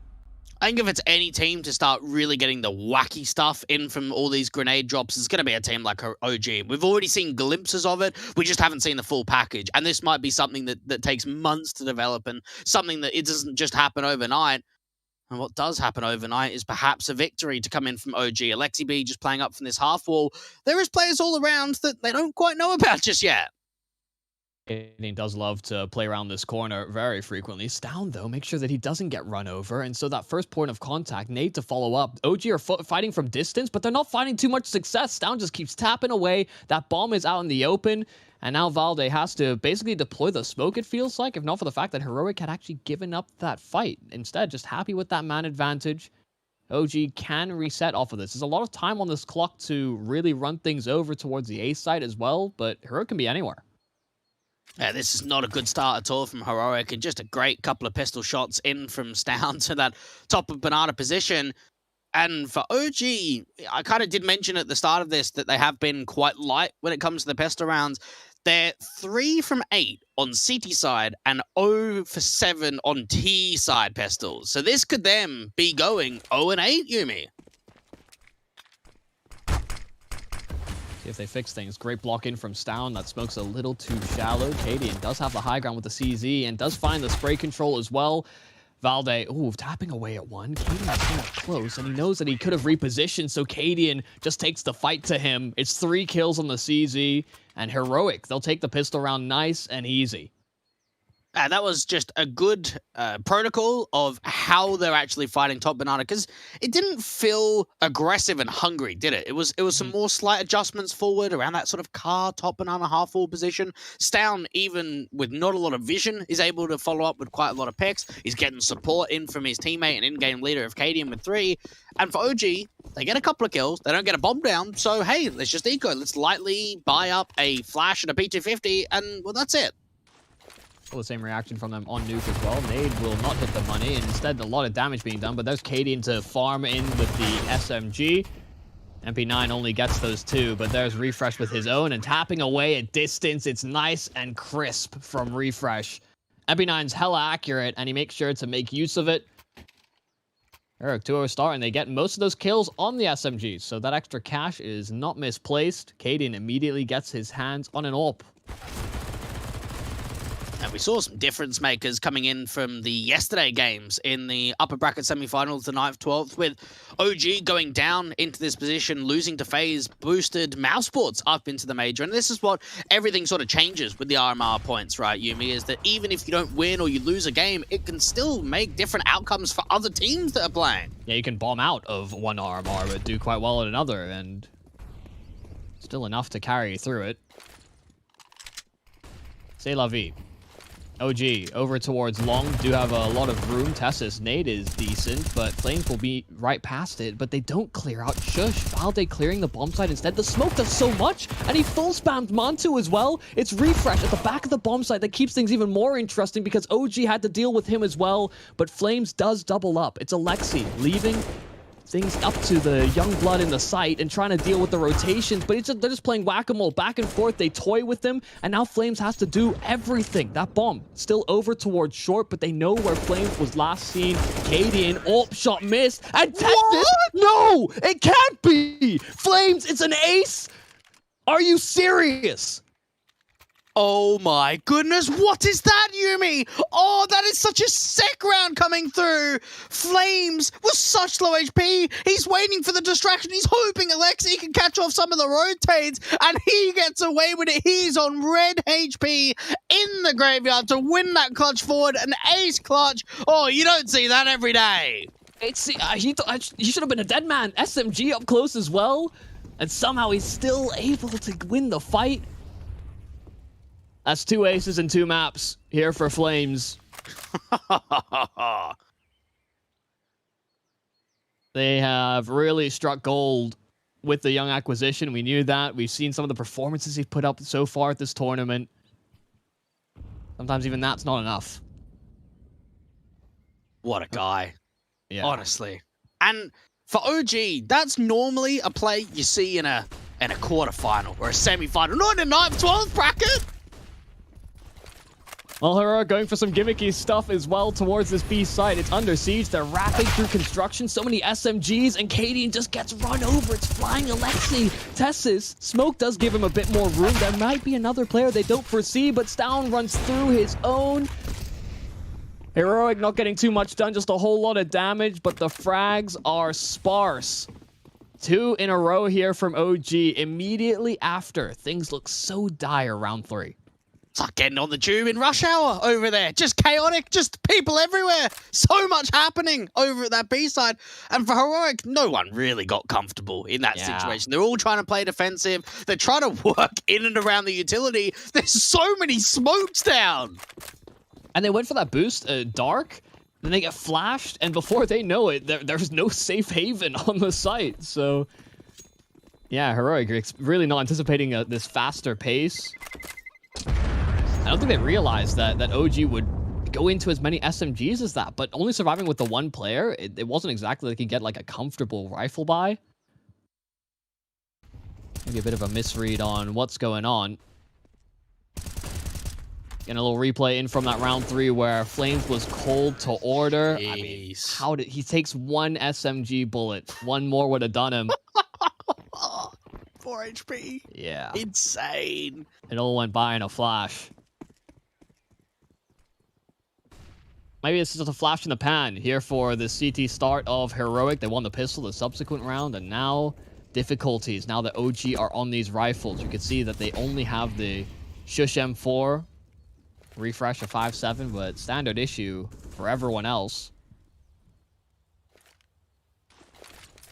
OG don't want to get caught out by anything crazy, especially on the CT side of Nuke. We did see Heroic go for a lot of aggressive maneuvers, sometimes not even having like a secondary support player to help enable it.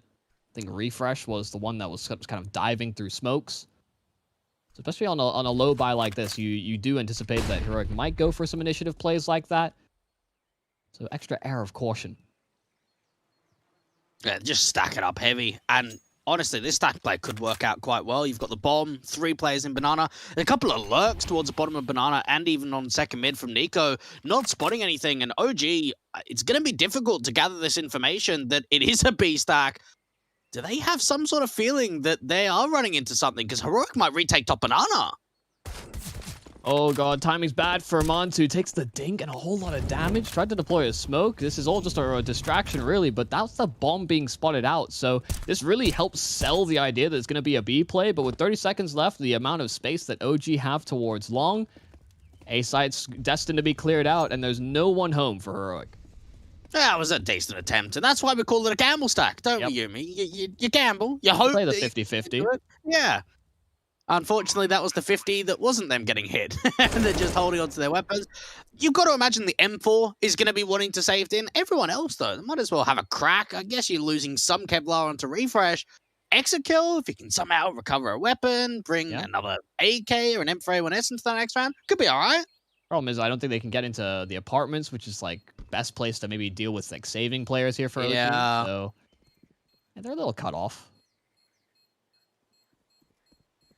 And not trying too hard at it. Around the corner. Oh, it could be enough for a kill. Yeah, Cadian can get his hands on an AK. They're running out of there, but Montu there on the retreat. Cadian cannot get away. Too many players there in quick response for OG, so that rifle doesn't fall out of hands. They do lose an armored player, but that's not really the biggest of deals. Heroic can muster another buy. The problem is that they'll be really light on a lot of their utility, and so maybe we see some of the drop nades come into effect, whether those A players that may be able to run a little lighter, give a Molotov, maybe an HE over to that CT start. Yeah, there's a Molotov and an HE. Just given over to some of those B players. So good presence of mind for these Heroic guys. Then I thought Cadian was going to act as like a ferryman of those nades for a second. Yeah, some early anti-rush nades, just trying to make it more difficult for the T's to get into the apartments. And this OG in the last handful of months have started to prove themselves to probably be the best Inferno team in Tier 1 CS. When you have a look at what the competition is on this map, they've taken, one loss in the last 3 months, and that was against Renegades on LAN that went into OT, where in that series, they really didn't play the best of Counter-Strike at all. They've beaten Team 1, they've beaten G2, Forza, Sinners, FaZe twice, and Dignitas. There's some decent scalps in that list. Yeah. G2, the one that stands out the most because their Inferno is talked about quite a lot as well. You know, a pretty staple of their map pool. Yeah. It's a tall order, and one that Heroic will have to respond with. See that utility drying up for them. Should they end up in a retake scenario, they have to rely on the kit of Tessus. Nade is great, though. Very well timed over towards Banana, so Flames tanks it.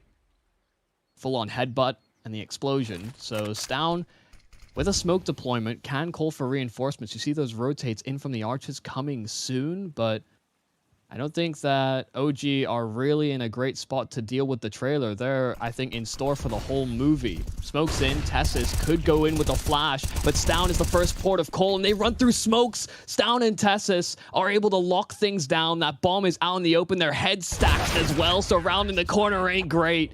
The tower there from Heroic able to deal with the AWPer, and between the two of them, lock out that B site. And notice too, even for Mantu, after the execution comes in, they wait, 2 or 3 seconds and that smoke dissipates. So they had the opportunity of just waiting for that smoke to run out. And for counter utility, other than the resmoke that Stown put down the top of Banana, what did they have? A flash in CT spawn, and that was it. We had no more counter utility at all for the B players, and Heroic just get it done. The OG just run through the resmoke.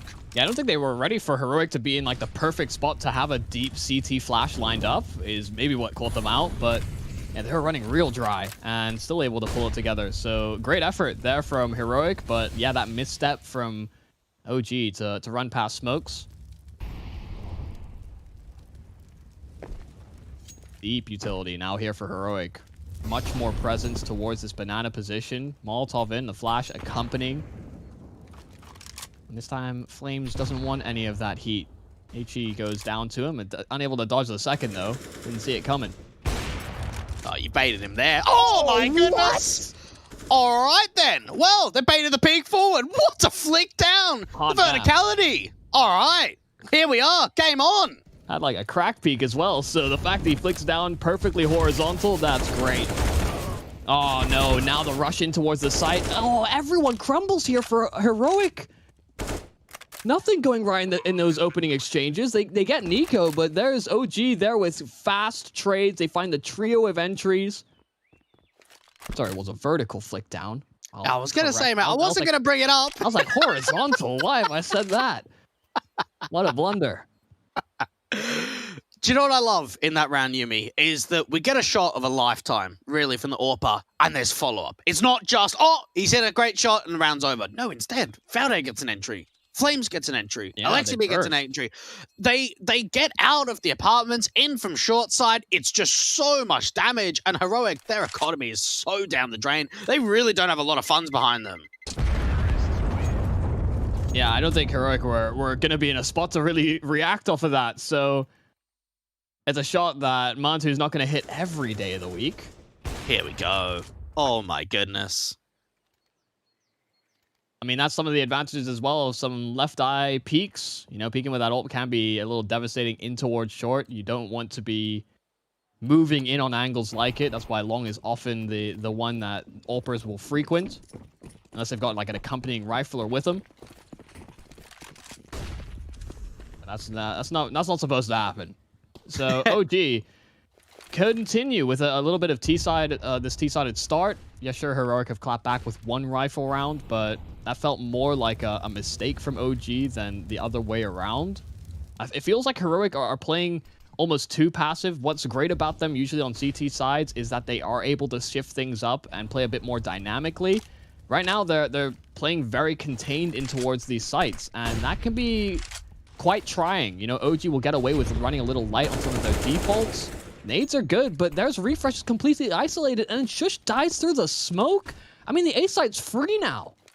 Jeez, what a brackets taken. That whole round has some great variation from it, something we haven't really seen from the brackets take before. So niko flashes himself and peeks with it in the apartments, because I know that Heroic don't mind that sort of AWP and bait of two players in the apartments on the end to just try and peek off it.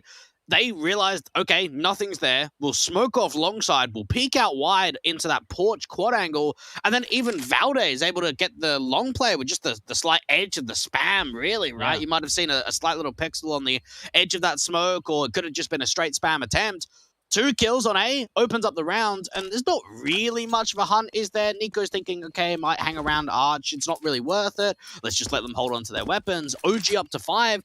And this is maybe giving us less concerns of what we saw yesterday. That slow start against FaZe, not really being able to get much on that T round at all of 5. They've now replicated, but there's going to be so much more. At least we can expect so much more to be found in this first half.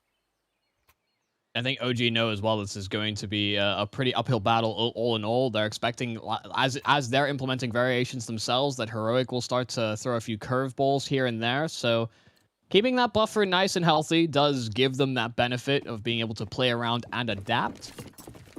See, half commitment in from Heroic around that saved weaponry, and double dualies are a part of it. Don't know that I'm the biggest proponent of this, especially when head armor is involved, but yes, we'll see. I know. Every time I bring up the dualies, I was casting that Thomas clip as well. Like I have to eat my words. Oh, well, we could see a slight apps pop coming through from Heroic. The only difference is they don't have the bomb trailing, and there's not 3 players or anyone lining up smokes to a moto or flash over the top. So they look to go a bit of an aggressive peek. Mantu getting right up to the end, only landing damage onto Cadia. They're got to be a little nervous. Yeah, they're taking a little peppering. The seasoning there for Heroic, and now about whether they can Put the bun in the oven. I feel like the connotations of that don't really apply properly. Not talking about a 9-month cycle here. Bomb still dropped in T-spawn, though, over at those steps. So niko does go back to recover. And while there ain't no baby on the way, but the bomb is certainly making its way over. And Heroic did go for the gamble stack, but they break away from it just as OG are about to execute. Missed timing, and even Stown can't capitalize. Refresh drops the bomb. Oh, okay, God. time is relatively low. He's got an AK picked up. Now he's just got to waste time. He needs to try and get another pick. Great moving forward, deals with the bar, and he even follows up with a triple. He needs to look back over that left-hand side of bedroom because there's another player out from second mid. OG have got to get the pace in. They've got to try and recover this bomb. Refresh could be in for more. Pre-firing, the angle doesn't quite come in. Valde's got to run into A and try and get that bomb down. There's a short side player that he doesn't know about. It's Cadian right underneath him. What a play in from Refresh. The apartment's luck. Yeah, he just ran at that bomb as they were trying to get themselves through the apartments, and Refresh makes things a whole lot more interesting. niko wasn't ready. Gun not out, and so that AK is fully loaded for Refresh to do the damage? That's ridiculous. That shouldn't be happening. Refresh really putting those dualies to work. And hey, they rebound just like that. It's this half buy that recoils them back into this. That's part of the provision from OG playing a little bit more conservatively, not always hunting the trades. And now Aleksib's been picked off at the start of the round. Cadian was primed on that logs angle, ready for that particular peak. And the immediate punishment is great. What's the adaption? Is there going to be a fast reaction? Bracket seems to be the play. Very quick. As soon as they lose that opening pick, try and run through that incendiary. Just does not work out at all. Flames getting picked off. Valde now dropping. niko the same. And this whole round, the extra pace, that acceleration into brackets just does not work for any opening kills. Struggle with the entries, and Mantu's got no option but just to hold on to the NWP, bringing it to the next round. Heroic, they tie us up at 5-5. Yeah, good stuff. Cadian getting very involved in the early fights, and then just that brackets play breaking down. Well, we are ending up in this bit of a back and forth. You know, I almost feel similarly to that earlier nuke second half. But this time there's a few more stretches. It isn't quite as uncertain when it comes to these mid rounds. We're getting a few more convincing performances. I'm gonna have a tall order. Yeah. I think he's done. What can he really fight? He's got 30 seconds to defend against 3 CT players who are pretty hungry. They're pretty close to his position. So yeah, he might try and say if he can isolate a couple of these 1v1s, even preempting this left-hand side. Is he going to do it? No, not going to happen. All right. There was a chance they could have caught him after time. Doesn't quite happen. They dropped the AWP, and for OG, can they really afford it? No. So there's not going to be an AWP.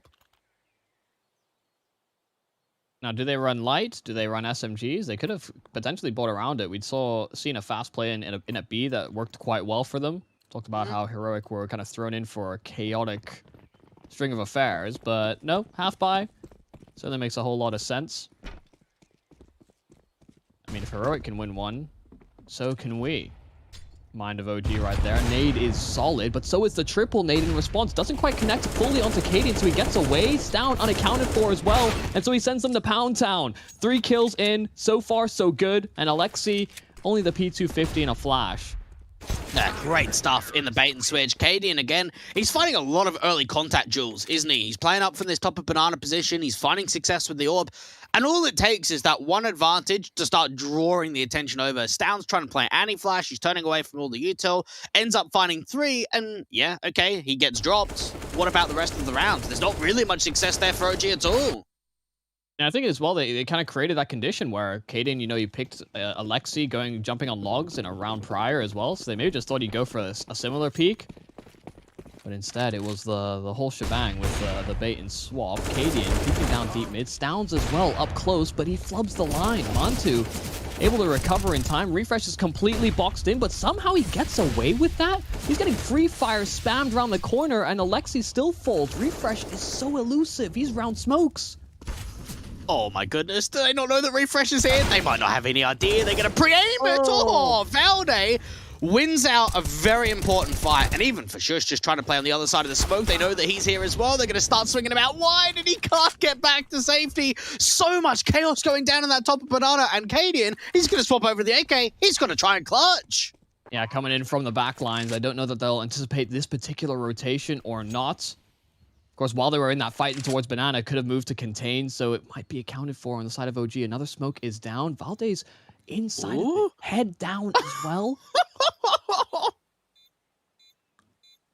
Feels like a Dodo experience. Cadian, of course, won't spot him, won't understand that that's what he's done. They've snuck through it inopportune times, so Cadian makes some noise, and he's going to get shot in the back momentarily, surely. Valde not pulling the trigger on it just yet. Cadian still clearing the site, and he has no idea where he could be, and finally Valde shows his hand as soon as that smoke's deployed. It's a Valde clutching a 3K for a 6th equalizing round for OG.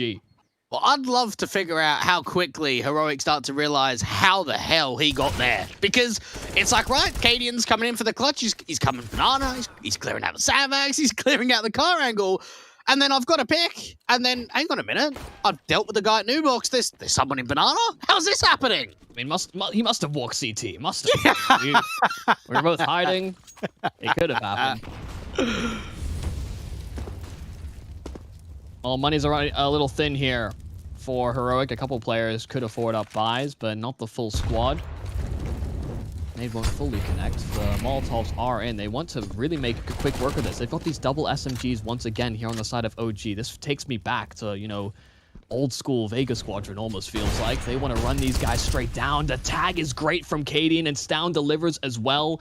So the initial aggression with those SMGs finds nothing.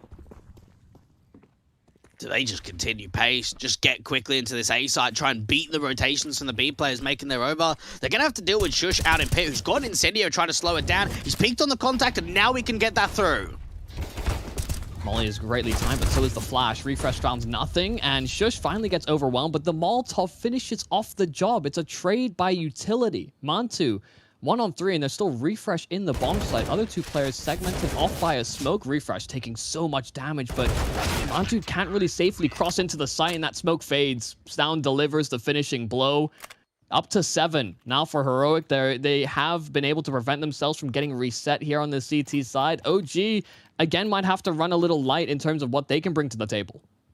And we're getting into another position again where we're seeing similarities of what happened on Nuke translating here.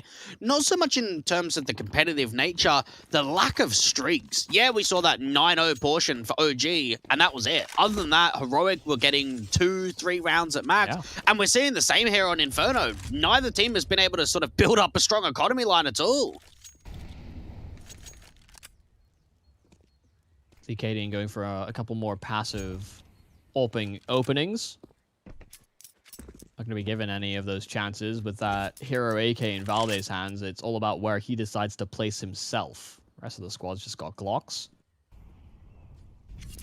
I'm surprised that Valde's not giving these flashes over to a teammate. You know, try and prime him up for an easy enough fight. Maybe they're just the bait. Quickly, Mantu, jump in front of me. So that if Cadian's ulping, I can quick find the trade. I promise. Oh, there are the flashes. There we go. Ooh, Stound wide. Oh my goodness! Never mind. Is this just the site opened now? Tessa's has to try and fall back. He's got to wait for rotation.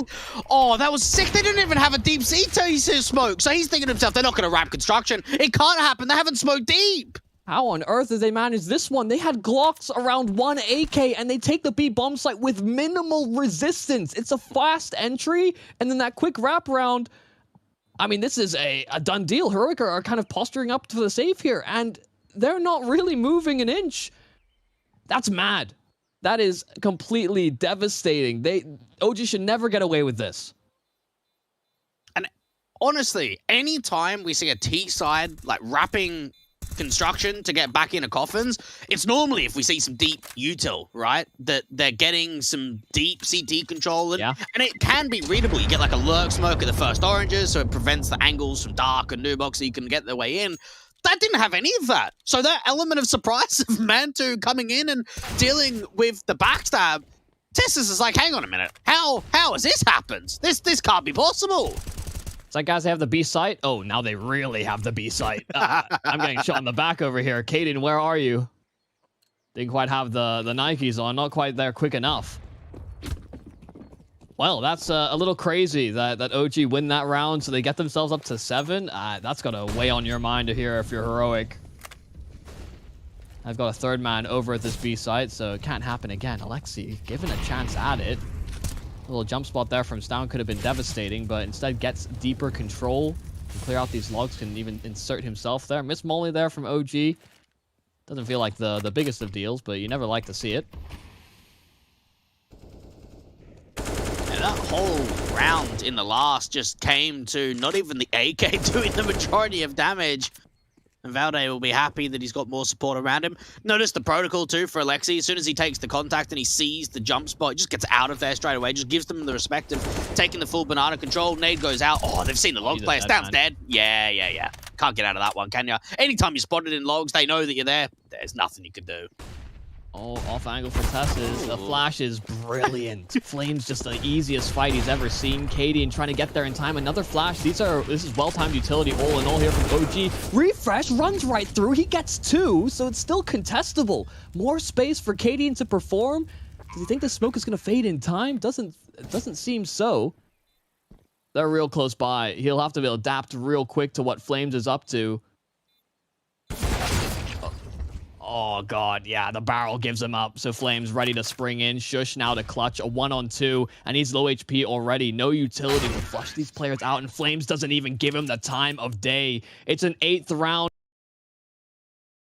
for OG as we move into that second half. Let's see if they can keep that going. That CT side usually looking so good. We'll go to a break. We'll be back.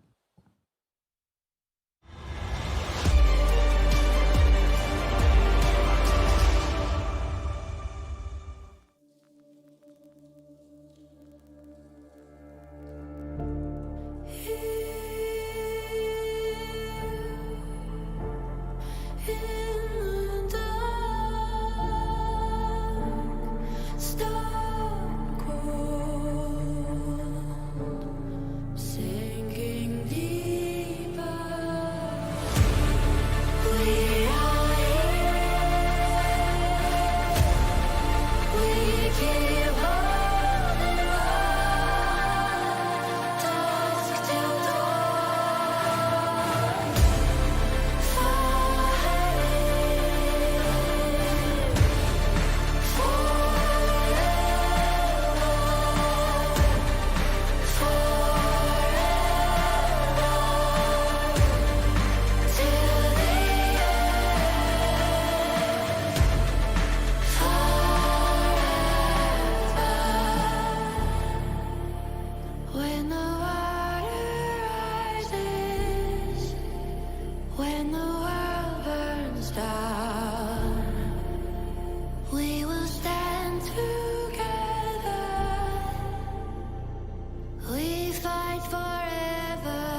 It's a little bit back and forth there in that first half, but OG, this is their map pick coming into the series, and T side, they were gifted with a few interesting rounds. I don't think that we expected all of them to go OG's way, but Heroic, we've seen a little bit tested here in these 9th through 12th deciders, and once again they are put on the lifeline scenario. They need the second half and the comeback to force a map 3, get at least one win within the bracket.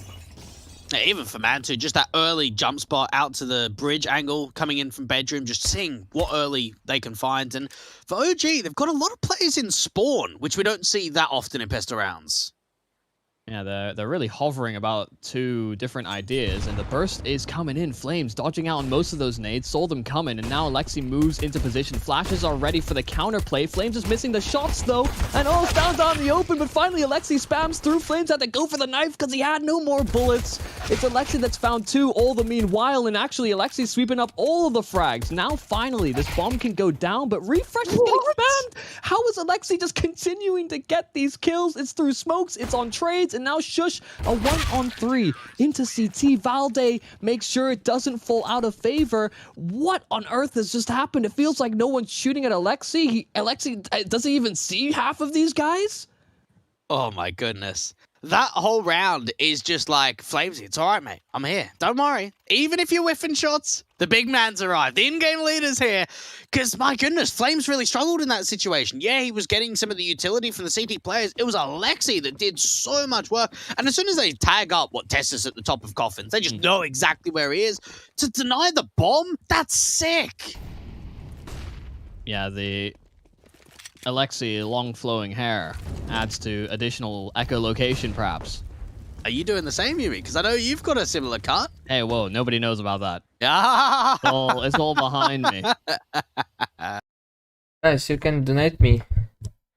Donate in my channel and help me with your money. Please donate me. Who can? Growing hurdle of heroic players in the apartments, and they're kind of rearing to go. Flashes won't be lined up. They're just bursting out and hoping that nobody's ready. Flash is very late, and so nothing being done here on the heroic jump out. Kaden, where were you? I thought the whole idea was that you would throw that flash, but he was preoccupied. I think a little worried about potential flank. Doesn't matter. OG, nice little sweep up. No casualties. I definitely have enjoyed that. Coming into this game, OG had won, what, it was 2 pistol rounds out of 16. They're now 2 from 4 in this best of 3. And it does just show that maybe it's a red herring, maybe there is more to the issue. They can convert pistol rounds, and in a best of 3 context, maybe that's what's assisting them more than the BO1s. Is that something that we can draw from it? Maybe. I mean, even in their phase game, they were 0-6 in that one, so maybe not at the same time. And especially when they're doing so well in these in the best of 3 today. Well, yeah. Yeah. Might just be a day-to-day thing. Maybe a little mental block when it came to getting that path to the major secured. Now a little more stress-free. More about saving face. And maybe potentially putting Heroic in a weirder spot when it comes to the ranking points. Well, Refresh out here kicking smoke cans. There is a massive gap in that mid-smoke, but one that Heroic won't exactly be able to capitalize on. No one from OG is really contesting brackets. They're sitting inside the sites, so Heroic need to scale up effectively. Feel like they've got enough pieces for an execute. You know, Molotov in towards that pit where you'd often see. Seems like long will be the focus. Smokes are down, and Refresh trying to make his way through these apartments. Player up close, though. Niko, calling out to nades. Could be calling a quick switch, but instead it doesn't matter. Fast bullet there from Refresh. Down as well as found his kill on the rotate. So still 2 more players to beat past here on the side of OG, but they can't really support one another. Mantu, 1 kill. There's the trade, and Valde at the back of the site. 2 with the SMG. Tries to hold down the fort, but there's aleksib moving on in. It's a 1-on-1. Those smokes have faded, and so now there's no real safe haven here for Refresh. So he refreshes the smoke instead. Molly in the site. He takes a lot of damage. Can't get this planted safely, though. But, oh, there's the nade, and Refresh doesn't commit. He didn't want a full foul to that SMG, closing the gap, and Refresh calls in the clutch for Heroic's first on this T side. Yeah, that was incredibly well played from Refresh. Just the way that he feels as if he's being read with the utility of that incendiary, the HE placement. And rather than just getting that bomb down and just playing out the post plan and hoping he doesn't run through the motor smoke, let's fake him. Draw the fight, draw the opportunity. And aleksib, he just doesn't really know. So, okay, I'm just going to run through this motor smoke. If he isn't planning, okay, hopefully I can win a fight straight away. It just doesn't happen. Heroic, their economy needs to be stabilized, because even with that one, it's a huge victory, and it's one they'll definitely take. There was only one player staying alive, so we're seeing, what, a Galil, some Pistols, we're seeing a Mac-10 for Tessus. It's only 2 AKs. Yeah, it's nothing in comparison to what they had last time over, so... It didn't work on the low pistols, but maybe another burst out of the apartments. This time, Cadian's in the right spot for it. The flash will hit the mark. Valde's not blinded, though. The secondary is great. Valde's blind as a bat. That provides enough time for niko to recover. So 2 for 1, and niko still round these smokes. Yeah, aleksib are already in the right spot to deal with it. Sjuush is taking a brunt of damage, but in at the pit, he's found. Now Cadian does get his hands on that AK, but too many men on the side of OG already in the sight. It's a nice sweep up there from OG. The second time we've seen this heroic apartments burst, and both times not seeing much success. Yeah, out of all the strats on T-side Inferno, the apps pop's one of my favorites. Just because if it gets done right, you get the motor smoke down, the flash over the top, and the immediate entries. You can open up a bomb site so quickly. What Heroic struggled with there is whether OG had the initial read early round that they could be facing an apps pop. They've got one in mini pit and in big pit. Between the two of them, they're just running distraction, aren't they? Oh, do we clear out Valde first? Do we clear out niko? And you're in a position of hesitation that between the two of them, they just get so much damage in. And even aleksib's got the confidence to take these aggressive peeks into banana. niko's doing the same. Jeez, they're just pushing everywhere. Nate will finish off the job as well. Sjuush not long for the world. There's Refresh up close, and he's trying to get into the balcony, but he missed the jump, and now he's getting shot in the back. It wasn't even on aleksib and Flames to get those kills of banana, because you could see how aggressive Valde was getting, but even in spite of that, you could see OG had a clear thought in mind. Bottom mid, that's our domain. You stay at those T-steps. Don't move, Tessus. Now, what I have noticed from Heroic over the series is maybe a lack of a star player, right? We haven't seen that oomph, that one guy that's going to bail them out of situations. Yeah, we've seen the odd clutch here or there. We've seen some decent stuff in from Cadian and from Refresh. It feels as if the flare factor, we had that from Flames out in the first map. In the second, it's being spread over across the board slightly further. Heroic they haven't had a guy that they can back themselves on saying, right, he's going to win us a couple of rounds. He's going to draw us out of these situations. And they've been on the back foot. They've been coming back into both map 1 and in map 2, or at least trying to do so. Yeah, I think if we look at the group stage, Refresh was that guy, but already we're seeing some of that flair added to the OG repertoire here in today's games. Mantu going for an early peak. Well, Refresh is certainly still performing. Not always led to round wins. Perfect counter flashes in from Heroic prevents the Flames' aggression. So I think now we'll see OG just content to keep that hold on the 5-on-4.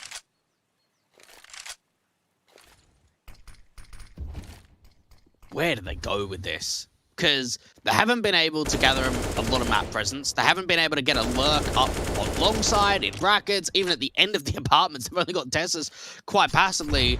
They've got the top banana control, and geez, they're just getting hammered by these nades. Another well-placed HE. What have you got left? A lurk smoke that comes out. You've got one more molly. Even for Flames, it's playing second oranges. I don't know how they can force them out in the open. The only way has got to be the flashes.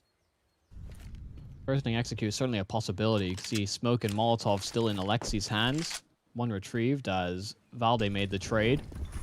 Another smoke at the entrance of B, and they're looking to somehow make its way through it. Molotov is great. Valde on the high ground can deal with it. aleksib just gets a kill via the Molotov. Cadian was Refresh was flashed up. Valde unable to finish off the job, but that's what Flames is for. He just jumps right into him. It's no problems here from OG. They had that 3-man setup. The elevation pays its way off in dividends. And man, yeah, it feels like Heroic are really struggling to compose proper game plans into these rounds. You even talked about, the apartments burst being quite a great strategy in terms of, can basically just take the bomb site very quickly. but it also sometimes comes across on desperation rounds. So the fact that they've used that twice already, and we haven't seen too much added flavor from this T side so far, it's worrying. And what I am liking with that smoke drop too is that normally, hang on, I'll get to this point in a second, because Valde's just pushing forward out to bedroom, getting a couple of kills, is, oh, for goodness sake, I just want to get the point out. This was some more kills coming in. You got some time. You got some time. Yeah. Well, Heroic aren't going to get much done, are they? 2v4 now, they've been hunted. You have a look at that setup. They've got what? Valde boosted up on the flower pots. They put a smoke down. Now, if you normally boost a player up to flower pots, you're not going to have an easy time of re-smoking banana outside of banana because you just don't have the position. But in that one right there, you can't throw a re-smoke from that flower pot position. So, okay, we'll put the smoke back over to Aleksib. He's going to re-smoke. We've got Flamesy in the side. So it's plays that maybe you weren't able to do before of setups of where players can actually be when they're getting utility down. Yeah, especially just like minor optimizations, right? In terms of how they're able to hold.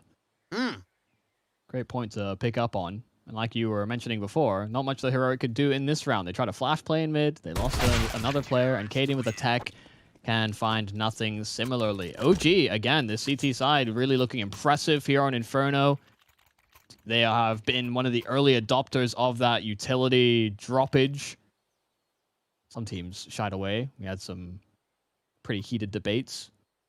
This isn't Counter-Strike. This is Counter-Strike. Yeah, there was both, wasn't there? Yeah. And to be fair, when the mollies first got introduced, I think it was pretty much everyone on one side rather than split down the middle. So I'm noticing it's more 50-50 this time around. Yeah, the small bits of innovation have, I think, convinced a few more people. It's like, wait, I can get cheeky with my own flashes. Well, a little bracket set up here for OG, Mantu and... Oh, actually, never mind. I was going to say Mantu and Valde can lock things in, but if Niko's finding success in the apartments as well, then things are already looking a little shallow here for Heroic. One man down already. That bomb is just outside of the balcony as well, so it can be recovered rather safely. Problem is, again, it feels like Heroic are not getting a whole lot of control for free. If Stown can somehow break into B, that would have been great, but he's already... I mean, he's dropped through the edge of the smoke. There's a minor angle that Aleksib capitalizes on. Yeah, just hoping for more. Trying to see if they can catch them off. And for Heroic, they're struggling to find space. They're struggling for an opening pick. They're even getting pushed out of the top of Banana, and you just don't expect it. Perfect timing. There's Shush and Tessus, the last couple left, and just don't overpeak, get a smoke down. That was a slightly unnecessary duel that didn't need to come in, and it allows something to be achieved in this round for Heroic. Oh god, the dinks continuously onto Tessus. Gets his bell completely broken, let alone donged. And well, what can you do if you're Shush? A prospect of this save is a bitter pill to bite down on. Heroic, they're on that max loss bonus, sure. They really just want to get a round or two. They've gotten one this half so far. It's looking a little rough. And yeah, we talked a bit about like the pressures about this game. It's kind of stress off the shoulders of both of these teams. But you're still expecting Heroic to want to get these confident steps forward ahead of this major. So the fact that they have... But, I mean, they're staring down the barrel of going 2-0 in both of these best of threes. How confident can you be? Well, not confident in the T-sides at all. Think back to the game yesterday against Big. They got 4 rounds on Nuke T-side. Got it into the second half, had a comeback on CT. What about them on Vertigo? They're up 9-6 at the half on CT. They went into their T-side, got nothing. We saw 4 individual rounds. Okay, there was 2 actually that were together here on Nuke today. So that's another 4 rounds on T-side. What are we seeing here on their T-side of Inferno? 1 round. Their T-sides have been awful in the BO3s. Yeah, are we switching up callers? Is, you know, they're having a little fun with it? Trying a little experimental system? Doesn't really feel like they're missing out on some of these ideas, but they're just losing out so many of these opening fights consistently. It's been a real hindrance for both maps so far. Mantu, a little dangerous there on the cross. I think Tessus might have spotted that opportunity, and he's got this massive gap in a timing. Tessus could take this round completely in his own hands. I like it. I really like this space being created, and he could even hold off, not even take the fight straight away. Okay, Lexi doesn't go out to that long side, so has to take the fight, and there's only one player at B of Flames to try and defend. He is going to get completely exposed. Man2 deals with the backstab, and there's a re-smoke down to Banana. They're actually wasting time on this, and Flames gets a kill through the smoke. That's the bomb being dropped.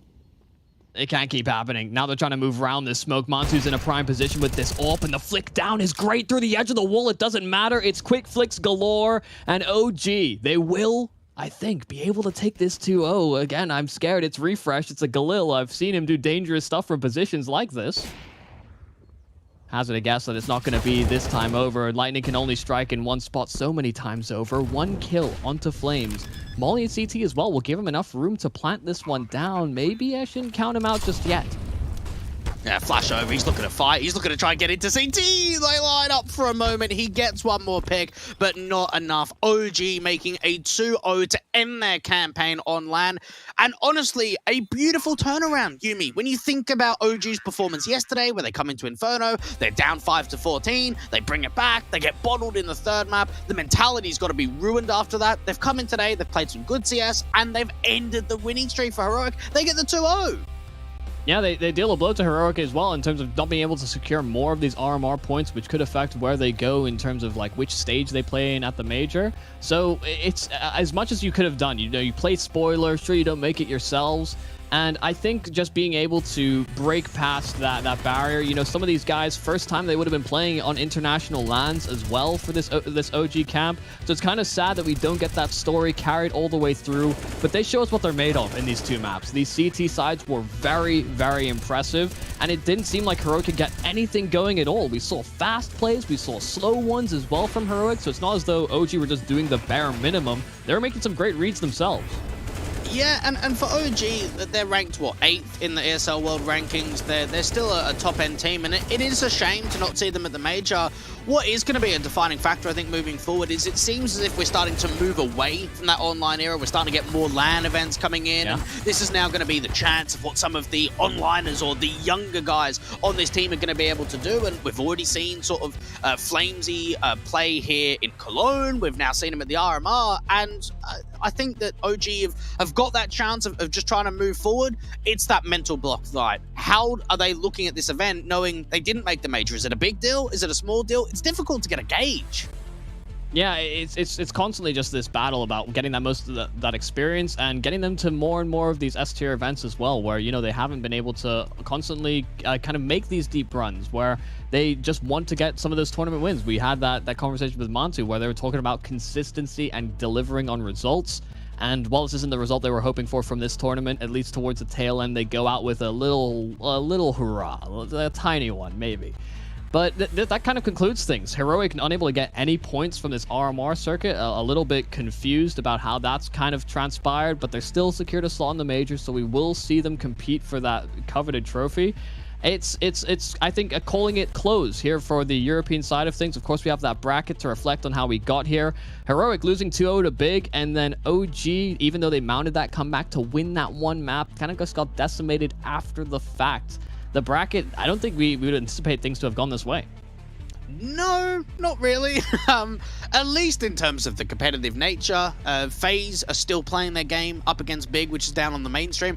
Does seem as if FaZe are getting closer and closer to that 2-0 victory, and that would help their chances further of being able to get to the major, because I think Carrigan spoke about it a couple of times where it's like, okay, we got another lifeline, we got another chance, so let's bring absolutely everything they can, and at least in a game against OG and what the scorelines look to be in this series against Big, they're doing well in this 9th-12th bracket.